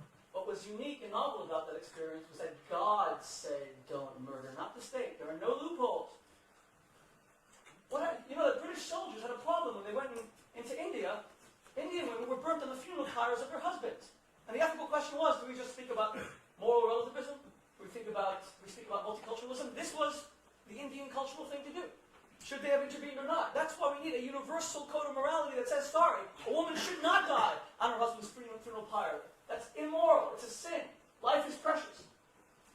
It's for this reason. Professor Dawkins says we can overrule the selfish gene, we can be good. What is good? Is it just a matter of what we argue about, the consensus, the majority? And if Hitler's ideas have permeated the world, where would we all be today? It's frightening. There's got to be an immutable code that is, to use Professor Ward's words, transcendent. That is cannot be contaminated by human whim. Finally, and this is why Hitler saw as his biggest threat, not the Allies, not Britain, not the United States, but religion. And he consistently spoke of religion as his greatest threat. He said the heaviest blow that ever struck humanity was the coming of Christianity. The deliberate lie in the matter of religion was introduced into the world by Christianity. He spoke of religious Christians in this way. Not Jews, religious Christians. I'll make these damn persons feel the power of the state in a way that they would never believe possible. For the moment, I'm just keeping my eye upon them. But if I ever have the slightest suspicion that they're getting dangerous, I'll shoot the lot of them. This filthy reptile religion raises its head whenever there's a sign of weakness in the state, and therefore it must be stamped on. We have no sort of use for a fairy tale invented by the Jews. That's why Daniel Goldhagen, who just wrote this book, Hitler's Willing Executioners, when he was asked, why did the Germans participate in mass genocide? Was it a wartime killing frenzy? Were they all under the spell of a great hypnotism in Adolf Hitler? And Goldhagen, after doing 10 years of research, said, such assertions are belied by the nature of the killing. You see, the socializing people involved, the ways in which they conducted themselves, they were hardly demented. In fact, they had a great deal of time to reflect. Their own commander gave them a chance to get out of it. In no sense were they out of their minds. They thought that they were doing the right thing. And that's what's so frightening. And the killing took place over a long time. Frenzies don't last for years at a stretch. I'll just end by quoting from Aldous Huxley. And by the way, I think that Professor Dawkins has been very honest tonight in telling us that in the same way religion can be abused, science can also be abused. That's why I speak about ethical monotheism. It's not enough just to be religious. You have to first and foremost believe that God put you on this earth to practice loving kindness. But Aldous Huxley, before he died, wrote, he wrote, I have reasons not to want the world to have meaning, and as a result I assume the world had no meaning. And I was readily able to find satisfactory grounds for this assumption. For me, as it undoubtedly was for most of my generation, philosophy of meaningless was an instrument of liberation from a certain moral system. We were opposed to morality because it interfered with our sexual freedom. Professor Dawkins is absolutely right. Religion does interfere. God is obtrusive. He tells you you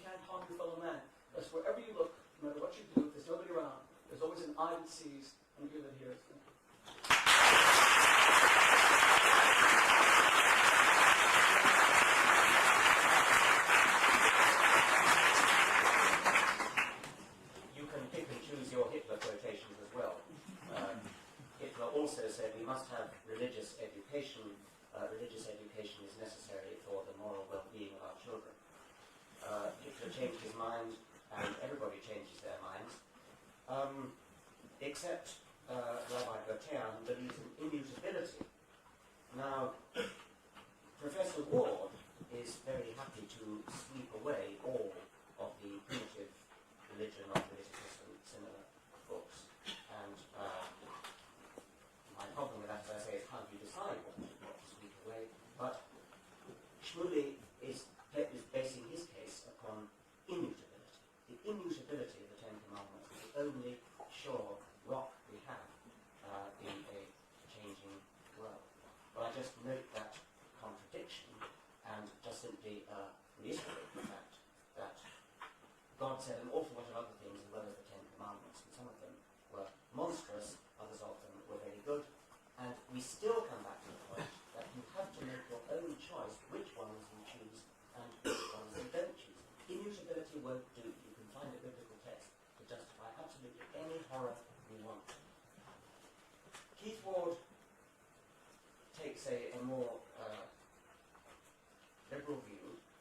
What matters is the welfare of humans and sentient beings, and I applaud his adding of sentient beings. It doesn't seem to me to be at all obviously silly that people, when offered a choice of saving a drowning human or their own dog, might choose their own dog. It doesn't surprise me at all.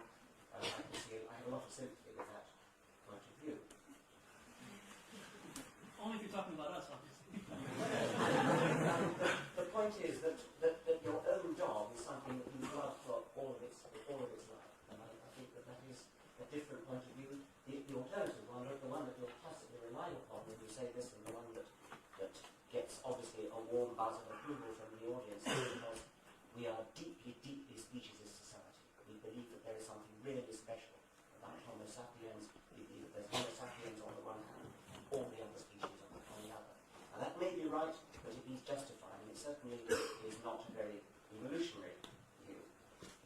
Talking of evolution, I know that Professor Ward doesn't really think that evolution is a theory of chance, but just in case what he said misleads anybody, I must just remind you that Darwinian evolution is anything but a theory of chance. Darwinian evolution is aimed. It's not aimed at good. If anything, we're talking in moral terms, it's aimed at evil, which was the point I was making earlier. Now, Professor Ward says that his morality most of ours is based upon what matters is the welfare of humans and sentient beings. Now, that, of course, is a workable criteria. We can use that. We can do moral philosophy.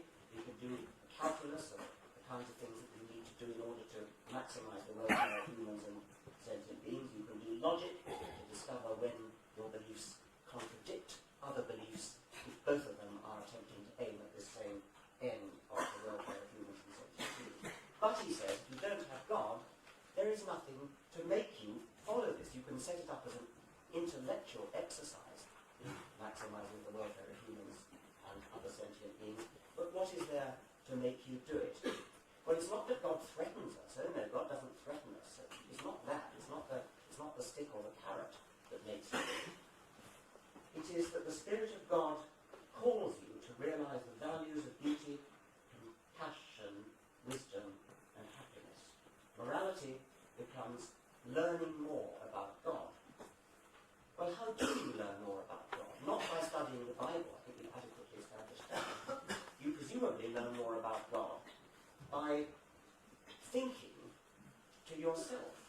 You think to yourself, what is it that God must be like if he is to create a good world, to quote Professor Ward? Now, that, of course, is circular. And you're using your man-given, your intelligence-given ability to decide what a good world is.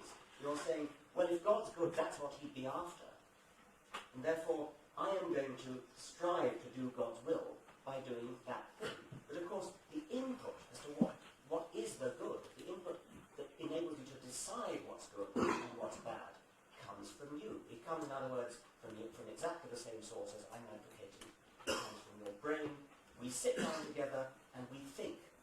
We think with goodwill, we think with cooperation, we we think with foresight, we try to work out what we think would be good. It doesn't help to say, oh well, by definition that's what God must want. If God isn't threatening us, why else does God make any difference? I think that the case has been made that we do not need God to be good.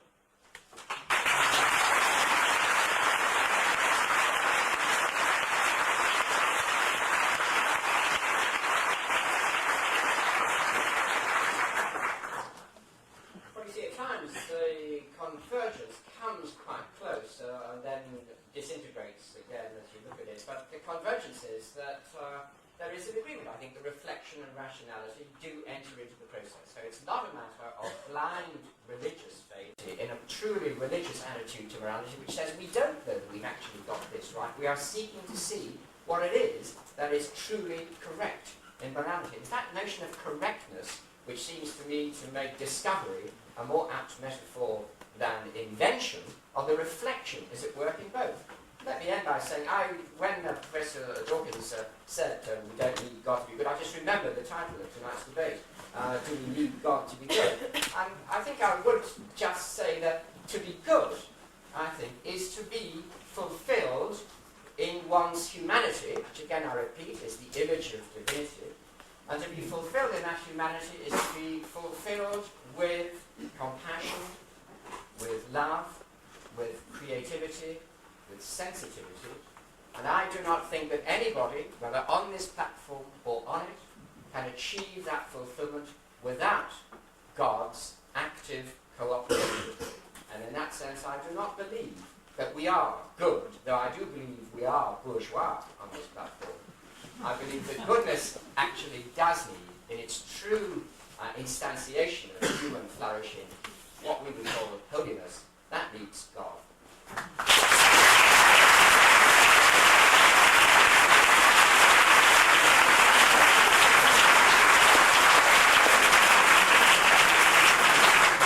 We're going to take a 10-minute break. There's refreshments on sale outside. We'll be here in 10 minutes before questions. Religion side and then to the science side. So the first question, please, directed to the religion side. Professor Ward, you spoke of the relationship with God. You spoke with God as something we expect from our lives. Given the number of apostles and saints, if you decide how to explain this verse, Mark 11, 24, Jesus says, therefore I say to you, whatever things you ask when you pray, believe you will receive them, you will have them. Sorry, what's the question? Jesus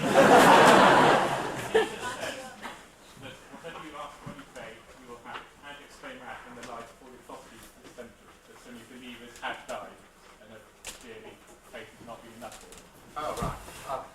Well, it's been a complicated explanation. I mean, one of the problems is the problems tonight is the very naive approach to the Bible that's been suggested, which you wouldn't take to any other text that you thought was important. I think you would. Jesus said if you pray, you'll get what you ask for. I don't think that's my taking word. I think that's a very naive view. You take a sentence out of its context, you don't ask who wrote the Gospel, how did that sentence get there, what language was Mark it. said, Jesus said to me, if you pray, you'll get what you ask for. What's the point you're making? That this has never happened. Well, that's not true. It's not true that it's never happened. How many people died for sin? We can't do those messages. All right. It's a question.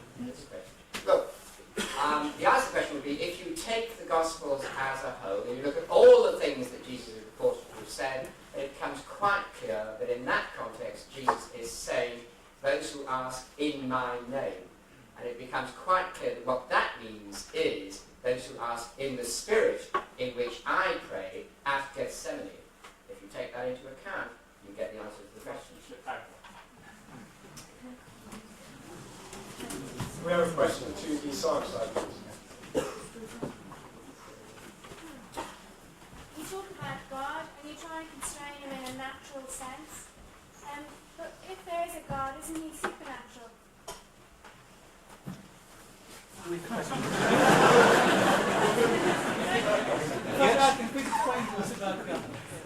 if he's supernatural, how can you begin to try and confine him to the natural world and explain him in a natural? Yeah, absolutely. I mean, this is great defence of those who believe in God's intention. they've constructed a kind of eel who slips through the crevices of reality, where you can't reach him by rational argument. It seems to be a sort of abnegation of the human ability to reason, to try to grapple with that kind of ridiculous remark.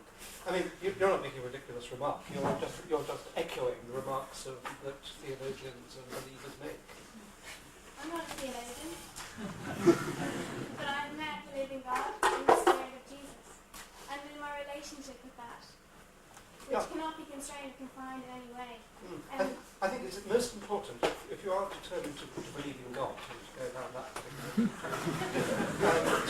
particular, to detach yourself from reality. It's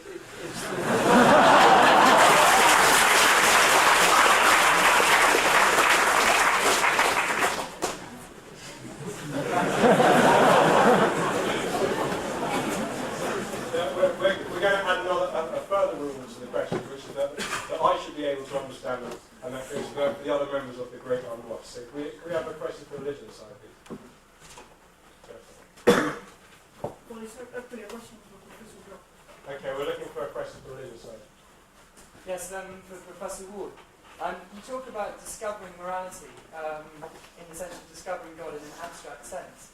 Given that many acts of goodness will deprive others or even be detrimental to others, is then my sense of morality not purely relative to my own particular perspective? No, I suppose if you think there is an objective morality, though it may be true that not everything you do is going to be helpful to others, there will be a correct answer to an ethical question, right?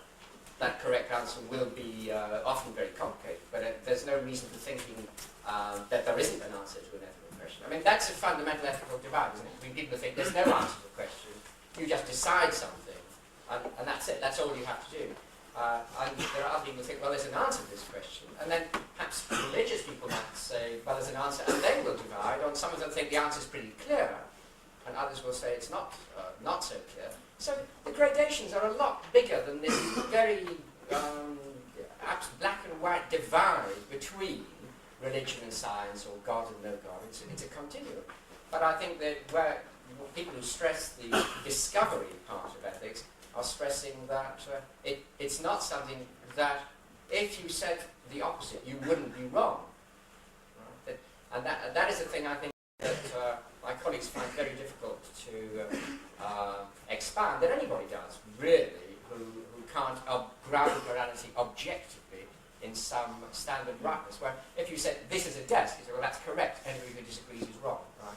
Well, in morality, you can have correct moral statements, but we don't necessarily know what they are. You don't turn into a know-all just because you claim moral statements are objective. No, I mean, Just one question, thanks. Can we have a question to the science side, please? Yes, please. There's a question for Professor Dawkins. How do you explain laughter? How do I explain what? Laughter.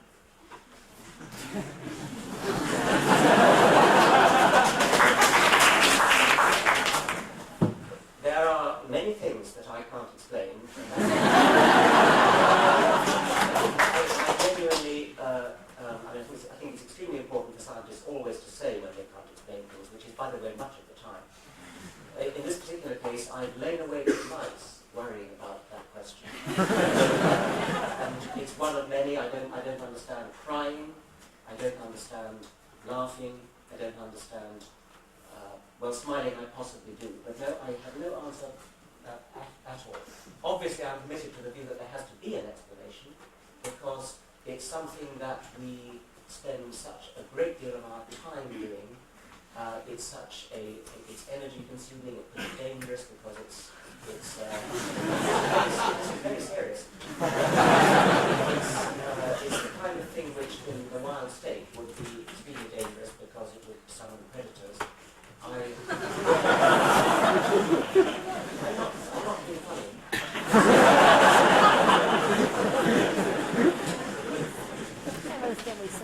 It's whenever a Darwinian sees a species spending a lot of time doing something loud and time-consuming, they should be worried if they that there's got to be some kind of a Darwinian benefit to it. And I don't know what it is. I presume that if I were able to see the ancestors of our species and how Mark has developed ancestry, this might give a clue. Alas, that's no longer possible.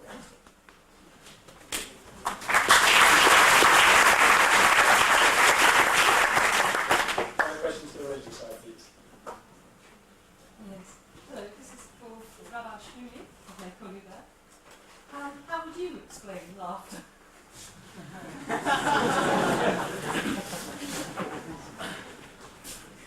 I think part of being a religious individual, there are things which we can't explain. Right? For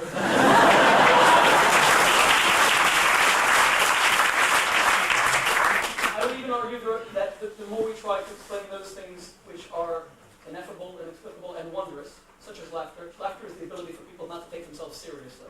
It's probably the most important thing that we have in society, because the whole reason for war and petty jealousy, contention, is that people take themselves so very seriously. I was once told by the head of my rabbinic academy in Jerusalem that when I was a student, that the essence of religion is to take God very seriously and never take oneself seriously.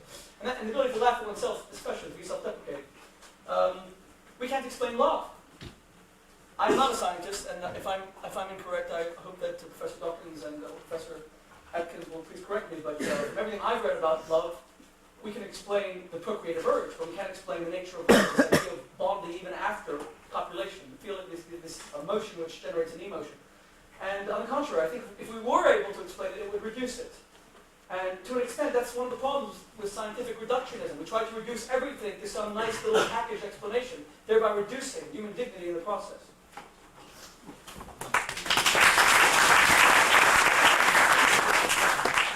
Is there anyone who'd like to explain laughter for us? and failing that, can we have a question to the side side, please? Gentleman at the back. Professor Dawkins, left me with the impression that Darwinian theory isn't pressing toward good, but towards evil.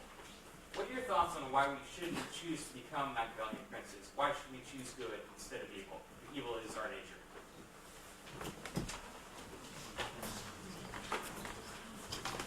I think evil is our nature in that sense. I think that we are all the more on our own. We all the more have to face up to a cruel world alone. We live in societies. We have the freedom to decide to be completely selfish, to be completely hedonistic, to all the time go out for one's own selfish benefit and to hell with everybody else. I could do that. I have, however, the gift of foresight, as I said, coming from having evolved a large brain. Foresight is an emergent property. And I can look into the future and decide that although I might gain some short-term satisfaction from being selfish and getting some pleasure at somebody else's expense, this is not the kind of society that in the long run I would wish to live in. And I can get together with a whole lot of other people who turn out to hold similar views, and we can work out together, and we can read the great moral philosophers of history and the great political philosophers of history, and we can look at principles like the welfare of all sentient beings, we can look at other possible principles, and we can decide what is the kind of society in which we want to live. And for me, my knowledge of Darwinism, which tells me that we are going to get no help from our nature in this direction, means it's all the more urgent that we should think it through, think on our own 2 feet, and talk to each other about it.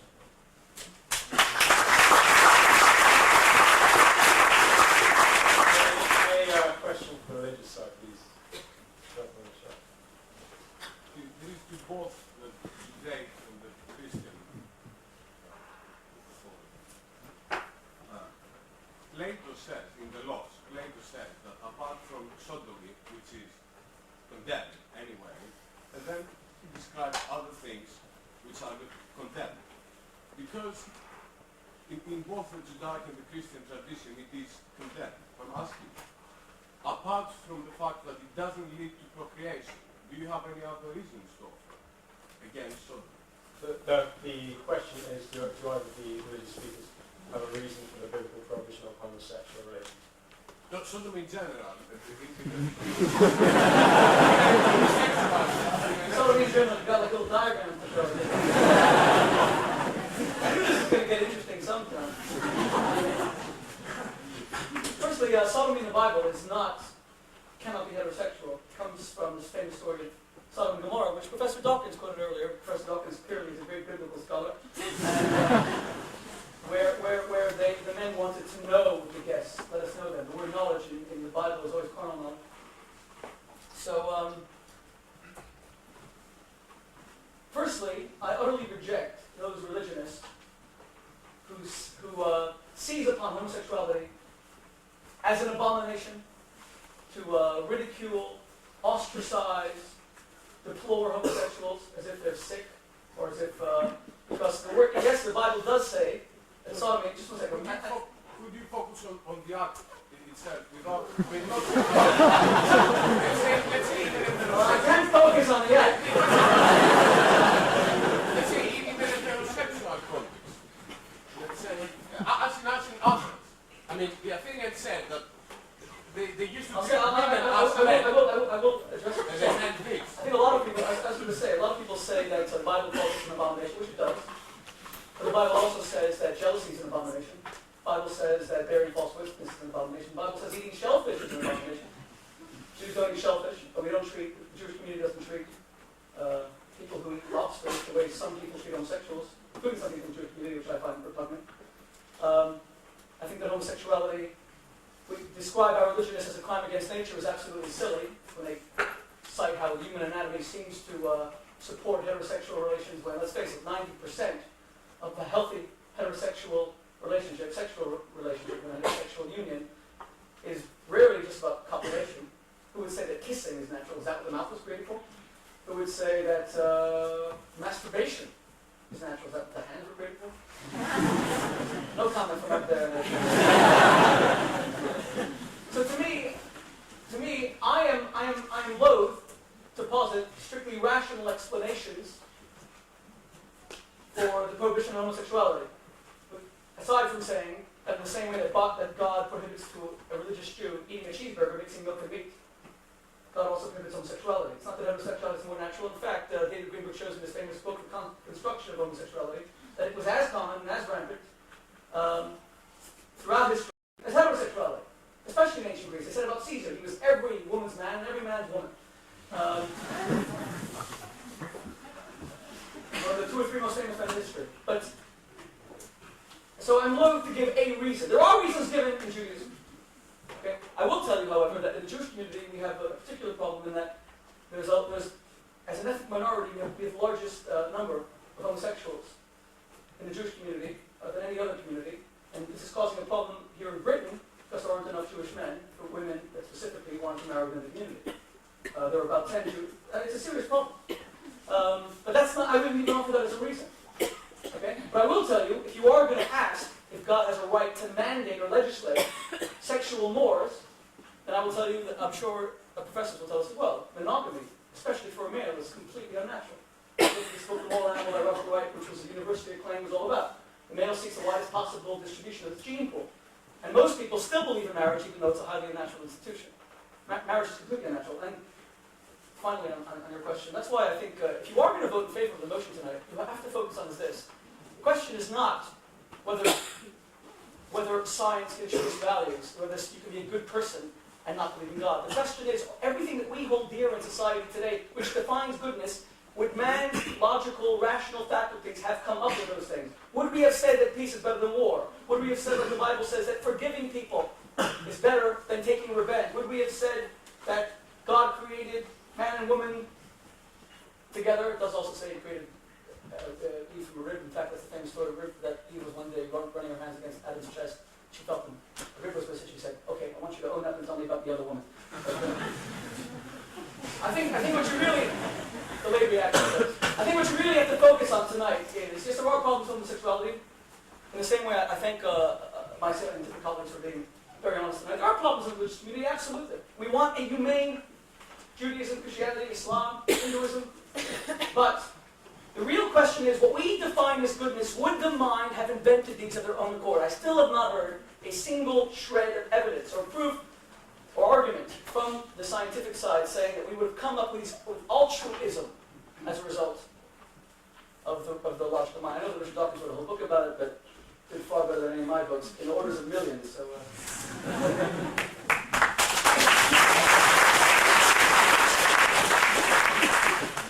questions for scientists, please. May I ask, Professor Atkins, do you ever act other than in the long-term interests of your genes? And do you have a reason to do so?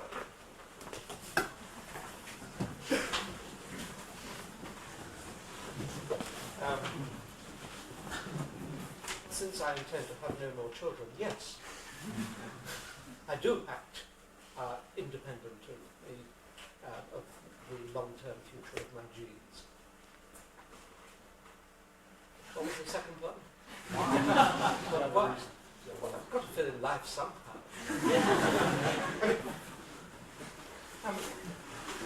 What we have to do is really to distinguish sort of cosmic purpose from local personal purpose. I believe that there is no cosmic purpose. I believe that because there is no God, there is just no reason on a cosmic scale of things of achieving anything. Everything will be gone in the end anyway. But I do believe very much in a local purpose, a personal purpose. That is of trying to fulfill one's abilities, trying to get pleasure from the world, and all the other things that drag one along. I don't know whether those are a consequence of my genes, or whether it's just a sheer wish to take pleasure from this extraordinary and wonderful world.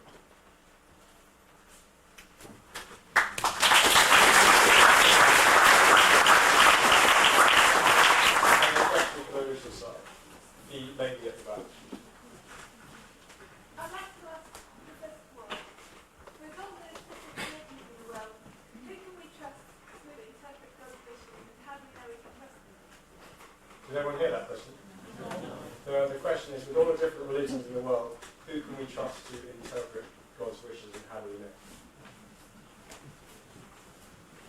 Well, you have to start from where you are, and you have to start from what you think is most disclosive of that transcendent reality, which is God. If you think nothing is, well, all right, then like Professor Dawkins and Dawkins, you say, I'm not going to respond to any of these. I would say you start with your own culture and you go from there. So it seems to me I'm not giving any absolute criterion of correctness. There are criteria which will emerge from your tradition as you go into it seriously.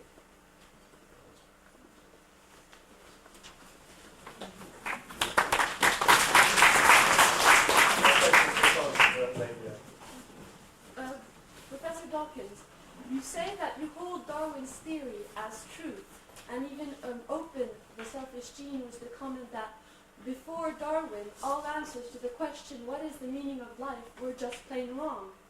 This is a conclusion you come to with the assumption, and I would say the faith, that we can explain the natural world by rational thinking. But can we be sure scientific reasoning is the only and sure way to truth? Are you not, by focusing on rationality, taking away other aspects of humanity, one of which could be spirituality? Can people hear the question?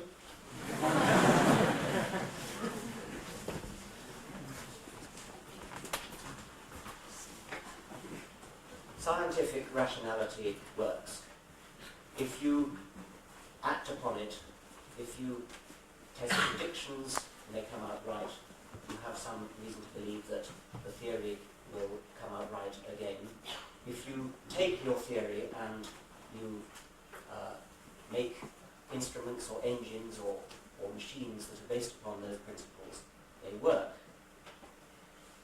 We have moved a long way out of medieval superstition. We now live in a world where if you lose your keys, you assume that they must be wherever you last left them. You've merely forgotten where they are. You don't assume that the devil has hidden them or a poltergeist has spirited them away. We now live in a world of reason, of common sense, and obviously I'm very glad that we do. Is it just a matter of blind faith, with every bit as unverifiable as religious faith? No, because one of them manifestly works. The scientific view of the world enables you to, for example, predict precisely when the next total eclipse of the sun will be. And you can go along and have a look, and that's when it will come. The scientific worldview has proved itself over and over and over again as something which works. If that's faith, then it's faith which is based upon evidence. The faith of religious people is not based on evidence. It's its pride and joy that it's not based upon evidence. The lack of it being based on, lack of its evidential support is held up as one of its greatest virtues. I think there is a really essential difference, and I think that it's actually rather pernicious to make the equation between religious faith on the one hand and scientific so-called faith on the other.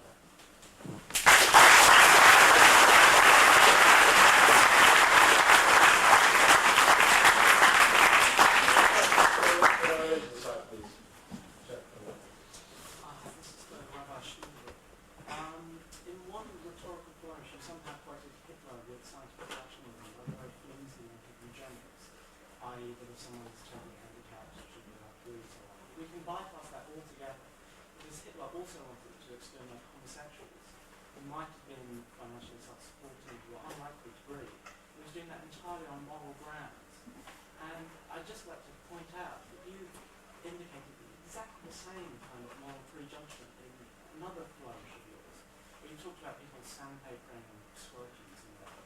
So how do I know that's wrong? How do I know adultery is wrong? How do I know murder is wrong? And I noticed that the students here laughed along with you. But all you served to prove by that was that God is your basis for exactly the same kind of prejudice that facilitated the concentration camp.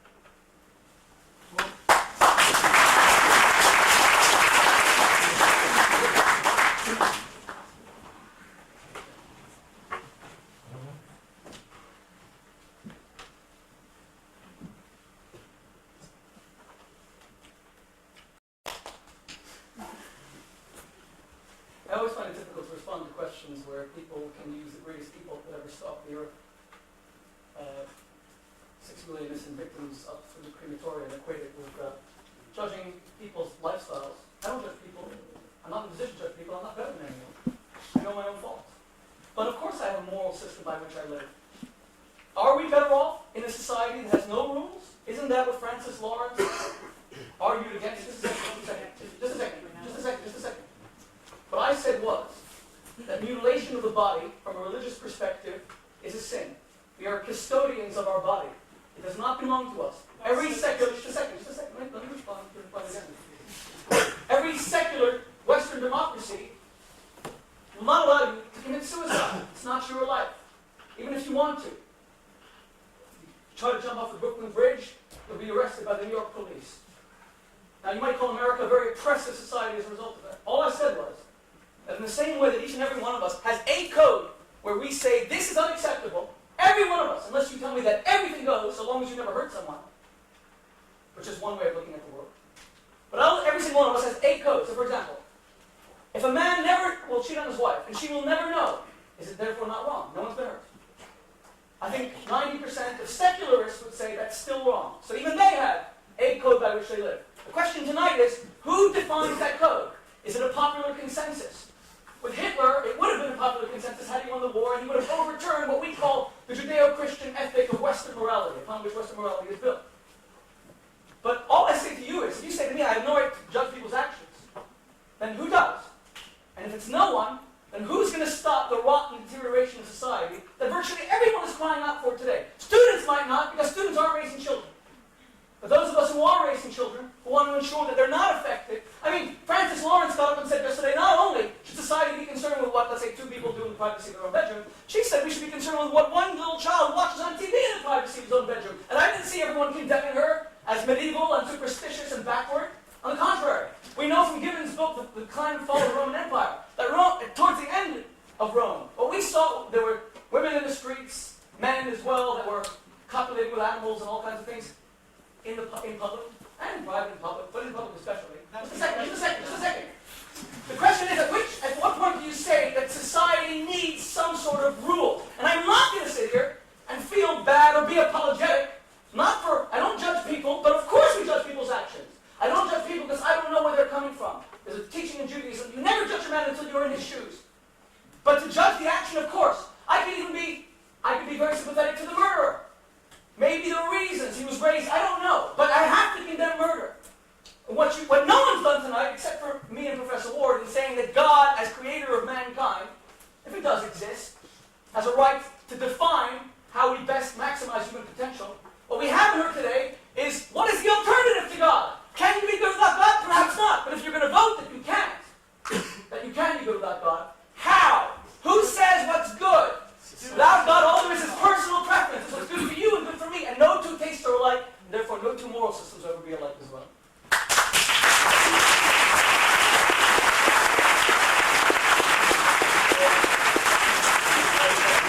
The final question, please, the science side. From the gentleman up there. Yeah. This question is about the soul. I believe that the soul has a big effect on the way we behave, on our moral values and so on.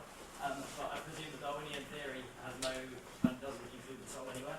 So, if not, where do we experience emotions? How can one possibly explain where we experience emotions such as love, or even simple things such as taste?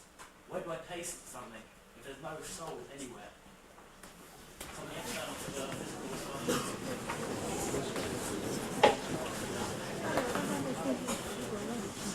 Obviously, I have to say that in some sense, tastes and emotions and everything else come from the brain. Now, for the second time tonight, I'm going to say I don't understand. I don't know where consciousness comes from. I cannot explain what consciousness is. I can't explain what consciousness is, and nor can these gentlemen here. Nobody can. There's a strong error which says science cannot explain X. Scientists admit they cannot explain X. Therefore, some other alternative philosophy can. Of course, that's a total non sequitur. There are many things that at present nobody understands. Nobody understands consciousness. I have the hope as a scientist that one day we, humanity, shall understand consciousness, maybe in a few hundred years' time. When we do, it will be science that explains it to us. Just wanted to respond to, if I might, this challenge to say that nobody has explained where our morality comes from. Where does our belief come from that taking vengeance is wrong? Well, certainly our belief that taking vengeance is right comes straight from the Bible. Vengeance is mine, said the Lord.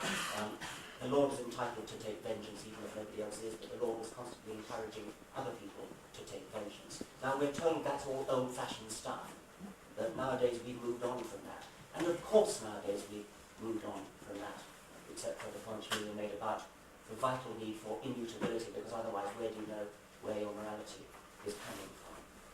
We both agree, we all agree, that you cannot get your morality from the Bible. We all agree that we get it from somewhere else. We all agree that we get it from our own thought processes. The only point of disagreement that remains is that those of us on this side do not believe that there is any absolute morality hanging out there in space waiting to be discovered, whereas on that side they do. However, on that side they never did answer the question of all the different religions, how do you decide which of the various alternatives is the right one? The weak, incredibly weak argument, well, you start with your own culture, is, I needn't say more.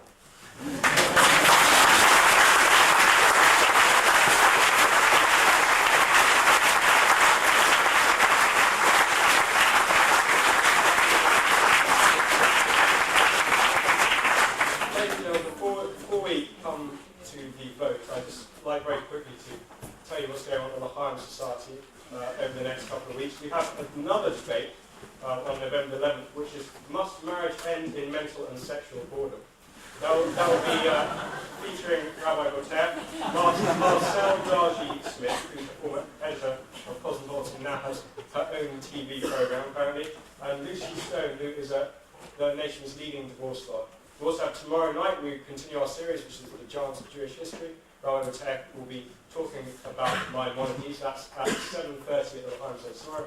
And as ever on Friday night, we have our Sabbath services, a meal. The services are at 7 o'clock. Most people just come along for the meal at 8. So if you turn up, you'll be extremely welcome.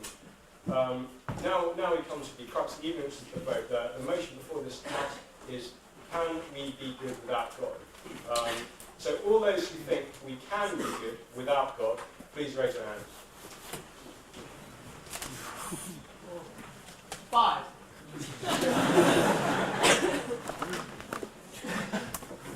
And all those who think that we cannot be good without God, please raise your hands. 15. I thought what was going to be change their mind. I think the third question you could ask. Is the motions the same? Because of God.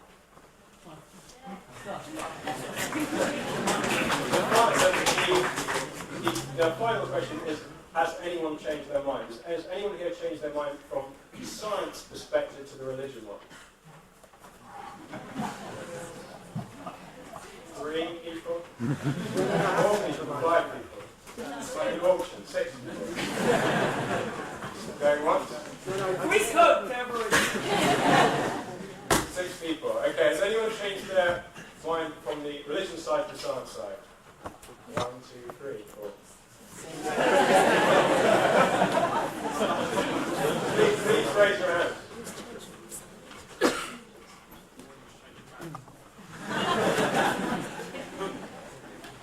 Is there anyone else? 2 people we have. So thereby having rigged the voting mechanism, We always vote by who changed their mind. it gives me great pleasure to declare that both sides won. I think the moral victory goes to religion because it's the first time they've ever won anything at all. Please give a big hand to participants. Thank you all for coming.